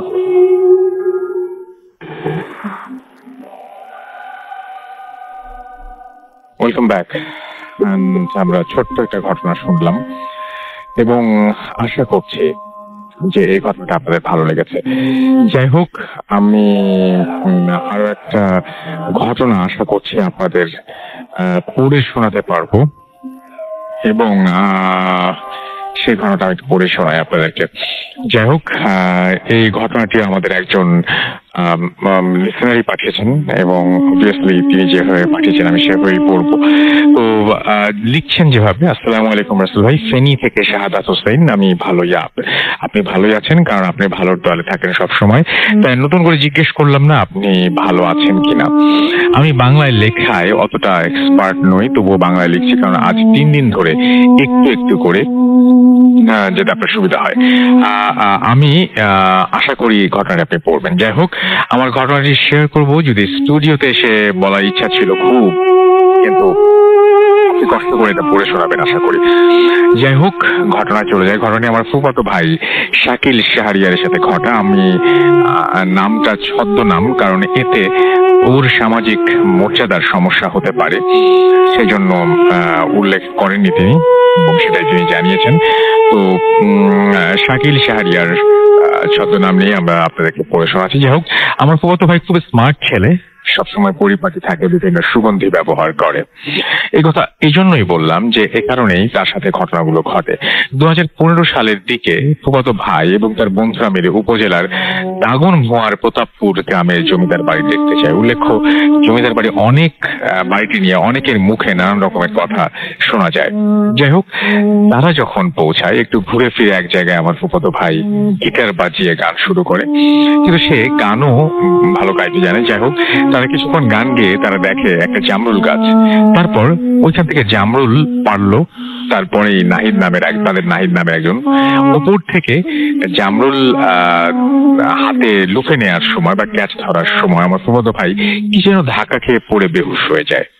যা ছিল খুবই অকল্পনীয়, কারণ সে মাথা কিংবা অন্য কিছুতে বাড়ি খায়নি। মোট কথা, বেহুশ হতে পারে এমন কোনো আঘাত সে পায়নি। যাই হোক, বন্ধুরা তাকে ধরাধরি করে মুখে পানি ছিটিয়ে দেয় এবং জ্ঞান ফিরিয়ে আনে, এবং জ্ঞান ফিরিয়ে সে নাকি বলে যে বিয়ে বাড়িতে সানায়ে যেরকম শব্দ হয় সেরকম শব্দ সে শুনছে। বন্ধুরা বলল, কই, আমরা তো শুনছি না। যাই হোক, ঘটনাটা এখানে শেষ হতে পারত, কিন্তু আসল ঘটনা ওই দিন রাত থেকে আমার ফুফাতো ভাই নাকি হালকা কিসের যেন শব্দ অনুভব করে, এগুলো কিছু পাত্তা দেয় না, এবং সে তার মতো কাজ করতে লাগলো। সে বুঝতে পারলো শব্দটা আসলে নুপুরের। সে চিন্তা করলো নুপুরের শব্দ কোত্থেকে আসবে। তখন রাত 12টার মতো বাজে। সে আবারও তখন ফেসবুকে ঢুকে কিছুক্ষণ ফেসবুকে থাকে। কিছুক্ষণ পরে সে আবারও তার পিছনে কেউ এসে দাঁড়িয়েছে এরকম মনে করে। যাই হোক, ওই দিন রাতে তেমন কিছু হয়নি। এভাবে কয়েকদিন চলে যায়, প্রতি রাতে সে নুপুরের শব্দ ফিল করতে পারে। পরবর্তী ঘটনা শুরু হয় সপ্তাহখানেক পর থেকে। তার রুমে সে একা থাকতো এবং 12টার পর সকালের দিকে এবং সন্ধ্যায় খুবই মনোমুগ্ধকর সুগন্ধির ঘ্রাণ পেতে থাকে। সে ভাবলো হয়তো কারো পারফিউমের ঘ্রাণ হবে, কিন্তু পরে সে ফিল করলো যে তার পারফিউমের ঘ্রাণ তো এরকম নয়। তার পরিবারের সবাইকে জিজ্ঞেস করে কেউ কি ওই সময় কোনো রকমের পারফিউম ব্যবহার করে কিনা। সবাই বলল যে না। সবচেয়ে মজার ব্যাপার হলো, একদিন রাতে আমি তার সাথে ছিলাম এবং নুপুরের আওয়াজ শুনেছি, এবং কিংবা কোনো ঘ্রাণ লেগেছে কিনা আমি হতবাক হয়ে ভাবলাম যে আচ্ছা আমিও ঘ্রাণ পেয়েছি, এবং হতবাক হয়ে ভেবেছি ঘ্রাণ আসবে কোত্থেকে। যাই হোক, এভাবে কেটে যায় প্রায় 1 মাস। এসব ব্যাপারকে আমলে নেয়নি, কারণ সে প্রাকৃত কোনো কিছুতে বিশ্বাস করতো না। ঘটনা আরো ভয়াবহ রূপ ধারণ করে মাসখানেক পরে। তখন সে রুমে একা অনুভব করতো যে কে যেন খুব দ্রুত হেঁটে গেল। এরকম উৎপাত চলতে থাকে, পাশাপাশি আগের গুলো তো আছেই। এরপর একদিন রাতে সে অনুভব করে তার পাশে কেউ শুয়ে আছে, এবং সে ঘুমের মধ্যে অনুভব করলো এবং জেগে দেখে যে পাশে কেউ আছে কিনা, এবং ঘ্রাণটা নাকে পায়। যাই হোক, সকালে সে লক্ষ্য করে তার বিছানায় ঘ্রাণটা আছে। সে এবার একটু ভয় পেতে শুরু করে, এবং কিন্তু সে তখনও কাউকে কোনো কিছুই বলেনি। সে একা থাকতো, এবং একা থাকতে হতো তাকে ছাদে কিংবা পুকুর পাড়ে বা অন্য কোনো জায়গায় সে ফিল করতো তার আশেপাশে কেউ আছে। সবচেয়ে বড় কথা, সে যখন গান গাইতো সে অনুভব করতো একটু ঠান্ডা বাতাস যেন তার গায়ে লাগছে। সবচেয়ে বড় ঘটনাটি ঘটে 1 মাস পর। সকালে ঘুম থেকে উঠে সে দেখে তার পোশাক নেই তার গায়ে। সে তখন মনে করলো রাত্রে তার তার কোনো, সে নিজের অজান্তে হয়তো কিছু একটা খুব এটা হয়েছে, তার সাথে ভুল হয়েছে কোনো। যাই হোক, এবার সে পুরোই ভয় পেয়ে যায়, এবং সে তার মাকে সব ঘটনা খুলে বলে। তার মাও খুব ভয় পেয়ে যায় এবং বিভিন্ন হুজুর তাবিজ করা শুরু করে। যখনই তা শুরু করে, নুপুরের শব্দ ও সুগন্ধের উৎপাত বেড়ে যায়। এরপর থেকে উপস্থিত সকলেই শুনতে পায়, এবং এমনকি আমারও সৌভাগ্য হয়েছিল সেটা শোনার। অনেক হুজুর দেখানো হলো তাকে, কিন্তু কোনো লাভ হলো না। অবশেষে কালো জাদু বিশারদ এবং মগ না কি যেন তাকে দেখায়, এবং সেই দেখেই বলে যে মেয়ে জিনের কুনজর পড়েছে তোমার উপরে, কিন্তু এত টাকা লাগবে, তাকে কঠিন একটা কাজ করতে হবে। সে বলল কাজটি করার সময় তুলারাশির কাউকে লাগবে, এবং অনেক খোঁজাখুঁজি করে একজনকে পাওয়া গেল, এবং ওঝা বললেন যে আগামী শুক্রবার তিনি আসবেন। রাজি হয়, এবং শুক্রবার রাতে মগটি আসে। প্রথমে ঘর বন্ধ করা হয়, এবং যখনই ঘর বন্ধ করতে শুরু করলো তারা, মনে হলো ঘরের বাইরে যেন তোলপাড় শুরু হয়ে গেছে। ঘর থেকে দূরে পুকুরের পানি অনেক শব্দে দুলতে থাকে, এবং শেষে ওঝাটি ফুফাতো ভাইকে কঠিন কাজ করার জন্য বলে, এবং সে বললো যে একটু অগোচর থাকে কিছুদিন, এবং যেন সুগন্ধি ব্যবহার না করে, এবং তাবিজ যেন সবসময় সঙ্গে রাখে। আরো বলে যে 14 দিন যেন সে একা না থাকে, এবং কোনো বড় গাছের নিচে এবং কোনো পুকুরে, বিশেষ করে কোনায় বা ছাদে কিংবা অন্য কোনো জায়গায় যেন একা না যায়। রাতে কোনো দোয়া দুরুদ পড়ে যেন শোয়। এই সব কাজ করার পরে আর কোনোদিন এরকম সমস্যা হয়নি, এবং আগামীতে হবে কিনা আমাদের জানা নেই। ওঝা বলেছিলেন যে তার গান শুনে নাকি ওই জিনটি অর্থাৎ উল্টি আসর ছেড়ে পালিয়ে আসে। আবার সে সুগন্ধি ব্যবহার করায় ও পরিপাটি থাকায় নাকি পরিচিত তাকে বেশ পছন্দ হয়, এই জন্য এই ঘটনাগুলো ঘটে। যাই হোক, ঘটনাটি ভালো লাগলে পড়ে শোনাবেন আশা করি। কেমন লেগেছে বলবেন, এবং কেমন আমি গুছিয়ে লিখতে পেরেছি জানি না, তবে নিজের সাথে ঘটেছে, এবং আরো কিছু এরকম ভয়ঙ্কর ঘটনা আমি শেয়ার করবো। আপনার সুবিধা হবে ভেবে আমি ঘটনা যে আছে যে পিডিএফ এ পাঠিয়েছেন সেটা থেকে তারপরে লাস্টে বলছেন থ্যাংক ইউ সো মাচ আমাদের ঘটনা পাঠানোর জন্য। আমাদের আরো একটা বিজ্ঞাপন বিরতি বাকি আছে, সেই বিজ্ঞাপন বিরতি নিয়ে আমরা আবারও ফিরে আসছি। সেই পর্যন্ত আমাদের সঙ্গেই থাকুন। Stay tune for radio 40 and don't ফুর্তি। আরে ভাই শোন, আসতে পারবো না, ভিডিও কল কর। দোস্ত আমি পাশের রুমে, আর তুই ভিডিও কল দিবি? তো সামনে পিছে ডাইনে বাই উপর নিচে আসমান জমিনে ভিডিও কল চলবে, প্রবলেম? ভিডিও স্ট্রিমিং, গান, সিনেমা, গেম, ফেসবুক যাই হোক না কেন সবার জন্যই আছে গ্রামীণ ফোনের ইন্টারনেট প্যাক। তাই তো 28 দিন মেয়াদে 1.5 GB ইন্টারনেট প্যাক মাত্র 229 টাকায়। ডায়াল *121 *3027#। বিস্তারিত জানতে ভিজিট grameenphone.com। গ্রামীণ ফোন। আরে ভাই শোন, আসতে পারবো না, ভিডিও কল কর। দোস্ত আমি পাশের রুমে, আর তুই ভিডিও কল দিবি?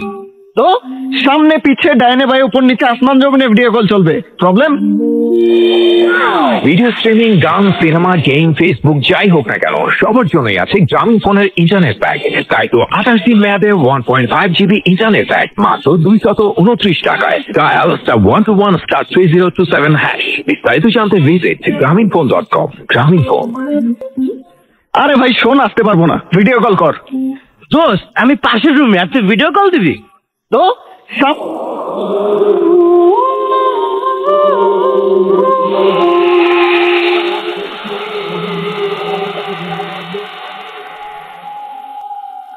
Welcome back.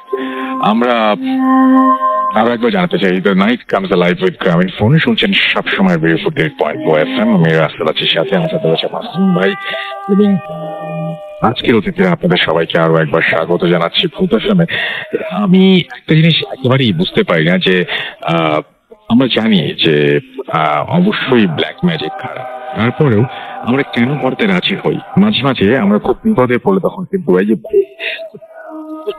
ঘটনা, খুবই তুচ্ছ ছোটখাটো ঘটনা, সেই ঘটনার জন্য মানে আমরা বিয়ের শাদীর ব্যাপারে অনেক সময় চাই যে এরকম হেল্প চাই, কিন্তু আমরা যে কোন ব্যাপারটার মধ্যে প্রবেশ করি আমরা নিজেও জানি না। তো আজকে এরকম বেশ কিছু ঘটনা শোনালাম আমরা আপনাদেরকে, ব্ল্যাক ম্যাজিক নিয়ে আপনাদের অনেক মানে জানার ইচ্ছা, অনেক আগ্রহ আমি জানি, এবং অনেকে ভেতরে ভেতরে স্টাডিও করতে চান, অনেকে ভেতরে ভেতরে একটু মানে এটা নিয়ে পড়াশোনা হয়তো করেন। তো যাই হোক, আমার যেটা মনে হয় যে আপাতত আজকের মতন ব্ল্যাক ম্যাজিক নিয়ে এই পর্যন্তই থাক। আমরা বরং কিছু ঘটনা আমরা পড়ে ফেলি, না ঘটনা না, আমরা কিছু SMS পড়ে কমেন্ট পড়ে ফেলি যেগুলো আপনারা ফেসবুকে আমাদের পাঠিয়েছেন। তো আমাদের এর মধ্যে আমি দেখতে পাচ্ছি যে অনেকেই এখানে আছেন, আমাদের যে ভূত FM-এর যে পেজ, সেই পেজে অনেকেই আছেন এবং তারা লিখছেন। মুন্না খান আমাদের সাথে লিখছেন এবং তিনি রাজশাহী থেকে আমাদের সাথে আছেন, এবং আমাদের সঙ্গে আছেন দেখতে পাচ্ছি হৃদয় সাহা, এবং সামনে অ্যাডমিশন টেস্ট, তারপরে তিনি আছেন আমাদের সঙ্গে। প্লিজ আপনি পড়াশোনা করবেন ঠিকঠাক মতন, এবং আপনার জন্য অনেক অনেক শুভকামনা থাকলো।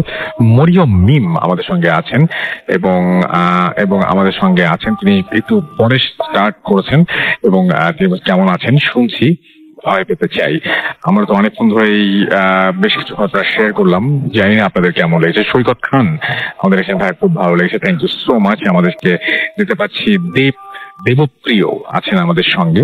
তুমি ঢাকায় একটা রাস্তা, আমি লোকেশন বলতে পারি, তেজগার দিকে রাস্তা, আমি ঠিক জানি না, আমি এটা কোনো প্যারানর্মাল কিনা তা জানি না, কিন্তু আপনারা কেউ জানলে অবশ্যই বলবেন। একটা রাস্তায় না আমি যতবারই যাই ততবারই আমি খুব সুঘ্রাণ পাই, মানে মনে হয় কেউ আতর ছিটিয়েছেন, বা আমি জানি না এখানে কোনো আতর বা আগরবাতি তৈরির কোনো কারখানা আছে কিনা, কারণ কনস্ট্রাকশনের কাজ চলছে। কনস্ট্রাকশনের কাজের পাশে এরকম ধরনের গন্ধ কেন হবে? I don't know, but এরকম ঘটনা মানে আমি জানি না। আমি ওই জন্যই বললাম যে আমি এটাকে প্যারানর্মাল এখন বলতে পারছি না। যদি আপনারাও কেউ জেনে থাকেন বা আপনারা কেউ পেয়ে থাকেন বা এই সম্পর্কে যদি আমাকে জানান, তাহলে ডেফিনেটলি আমিও বুঝতে পারবো যে ব্যাপার শুধু আমার সাথে করছে না। যাই হোক, আমাদের সাথে অ্যাপ দিয়ে শুনছেন দেবপ্রিয় এবং আরিয়ান রাকিব রাজ আমাদের সঙ্গে আছেন, মান্নান আমাদের সঙ্গে আছেন, লিখেছেন I love both of them. Nazmul Hasan Apu আমাদের সঙ্গে আছেন, মাসুদুর রহমান শ্রাবণ আমাদের সঙ্গে আছেন, দেখতে পাচ্ছি রাব্বি, এছাড়াও আমাদের সাথে আছেন মুস্তফা কামাল, এছাড়াও আমাদের সঙ্গে আছেন দেখতে পাচ্ছি দোলন নাথ, এছাড়াও আমাদের সাথে আছেন দেখতে পাচ্ছি তারিকুল ইসলাম, নাজমুল হাসান অপু, আপু আমাদের সঙ্গে আছেন, এমডি আশিকুর আছেন আমাদের সঙ্গে, সালেহ মাহি আমাদের সঙ্গে আছেন। তিনি বলছেন আপনি কেন আমার মেসেজ পড়েন না, আমি আপনার মেসেজ ফোনে পড়ে ফেললাম। অ্যান্ড আপনার মেসেজ তো না, এটা আপনার কমেন্ট বলা যেতে পারে, মেসেজের ব্যাপার তো আমরা উঠিয়ে ফেলেছি মোটামুটি।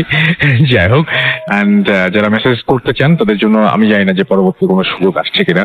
এছাড়াও আমি দেখতে পাচ্ছি আমাদের সঙ্গে আছেন নীরব খান, আমাদের সঙ্গে আছেন দেখতে পাচ্ছি এমনি সৌরভ শিহাব, এছাড়াও লিটন আমাদের সঙ্গে আছেন, আমাদের সঙ্গে আছেন দেখতে পাচ্ছি ফয়সাল আহমেদ, জাহিদ আমাদের সঙ্গে আছেন দেখতে পাচ্ছি এমডি তাজুল সহ আরো অনেকে। আমাদের যে ভূত এফএম ছাড়াও আমাদের যে রেডিও ফুর্তির যে পেজটা রয়েছে সেই পেজেও কিন্তু আপনারা অসংখ্য মানুষ আপনারা এখানে আমাদের লিসনার যারা আছে কমেন্ট করেছেন। জেমস মনির আমাদের সঙ্গে আছেন এবং ভয়ঙ্কর ভৌতিক এবং ভীতিকর তাই, এবং আমাদের সঙ্গে বেলাল ফকির আছেন আমাদের সঙ্গে আছেন দেখতে পাচ্ছি মিজান রাশেদ, আমাদের সঙ্গে আছেন আহমেদ, এছাড়া আমাদের সাথে নাইম মুস্তাফিজ এবং তিনি বলছেন কমেন্ট পড়া হয় না অভিযোগ। আমাদের সাথে ফাহিম আমাদের সঙ্গে আছেন দিনাজপুর থেকে, এছাড়াও আমাদের সাথে রাজত চক্রবর্তী আছেন, এছাড়াও এমনি সরওয়ার হোসেন আমাদের সঙ্গে আছেন দেখতে পাচ্ছি, এছাড়াও শাহনাজ পারভিন, এছাড়াও সাগর মিত্র আমাদের সঙ্গে আছেন, এমডি বকুল আমাদের সঙ্গে আছেন, প্রিন্স উজ্জ্বল আমাদের সঙ্গে আছেন, আফসানা শামীম মদিনা আমাদের সঙ্গে আছেন এমডি বকুল হাসান, এছাড়াও ইসমাত মাহির শিকদার আমাদের সঙ্গে আছেন, ইকবাল ইউসুফ আছেন, শাহাদাত তুষার আছেন, তুল আহমেদ আছেন, আমাদের সঙ্গে আছেন পাভেল মিনহাজ সহ আরো অনেকে। আজকে আসলেই হাতে আর কিন্তু সময় নেই। আমি আপনাদের যে লেখা যা আপনারা লিখছেন ফেসবুকে সেটা সারা সপ্তাহ জুড়ে পড়ার সময় পাবো আমি, সো নো ওয়ারিজ। এবং আশা করছি যে আগামী সপ্তাহে আপনাদের দারুণ সব ঘটনাগুলো আবারও আপনারা পাঠিয়ে দেবেন এই সপ্তাহের মাঝে, আগামী সপ্তাহে যেগুলো প্রসারিত হবে। এবং সেই জন্য আপনাকে কি করতে হবে, আপনাকে যেটা করতে হবে সেটা হচ্ছে মোবাইলের আপনার আমাদের ইমেল অ্যাড্রেসটা আপনাকে মনে রাখতে হবে। আমাদের ইমেল অ্যাড্রেসটা কি? আমাদের ইমেল অ্যাড্রেস হচ্ছে bhutfm@radiofurti.fm। স্পেলিংটা কি? স্পেলিংটা হচ্ছে BHOOTFM@radiofurti.fm। আপনার নাম, ঠিকানা এবং ফোন নাম্বার সহ আপনার জীবনে ঘটে যাওয়া বা আপনার জানা সেরা ঘটনা লিখে পাঠিয়ে দেন আমাদের কাছে। ঘটনা শুরুতে অবশ্যই উল্লেখ করুন যে ঘটনাটি আপনি স্টুডিওতে এসে শেয়ার করতে চান নাকি আপনি চান আপনার ঘটনা আমরা পড়ে শোনাই। আর যারা দেশের বাইরে আছেন তারা সরাসরি অডিও ক্লিপ পাঠিয়ে দিতে পারেন আমাদের কাছে। আজকের মতো এখানেই শেষ করছি, কথা হবে আবারও আগামী শুক্রবার। সেই পর্যন্ত সবাই ভালো থাকবেন, সুস্থ থাকবেন, সুন্দর থাকবেন, মোস্ট ইম্পর্টেন্টলি ফুর্তিতে থাকবেন। আজকের মতো এখানেই শেষ করছি। FM, the night comes alive with Ramin Thorn.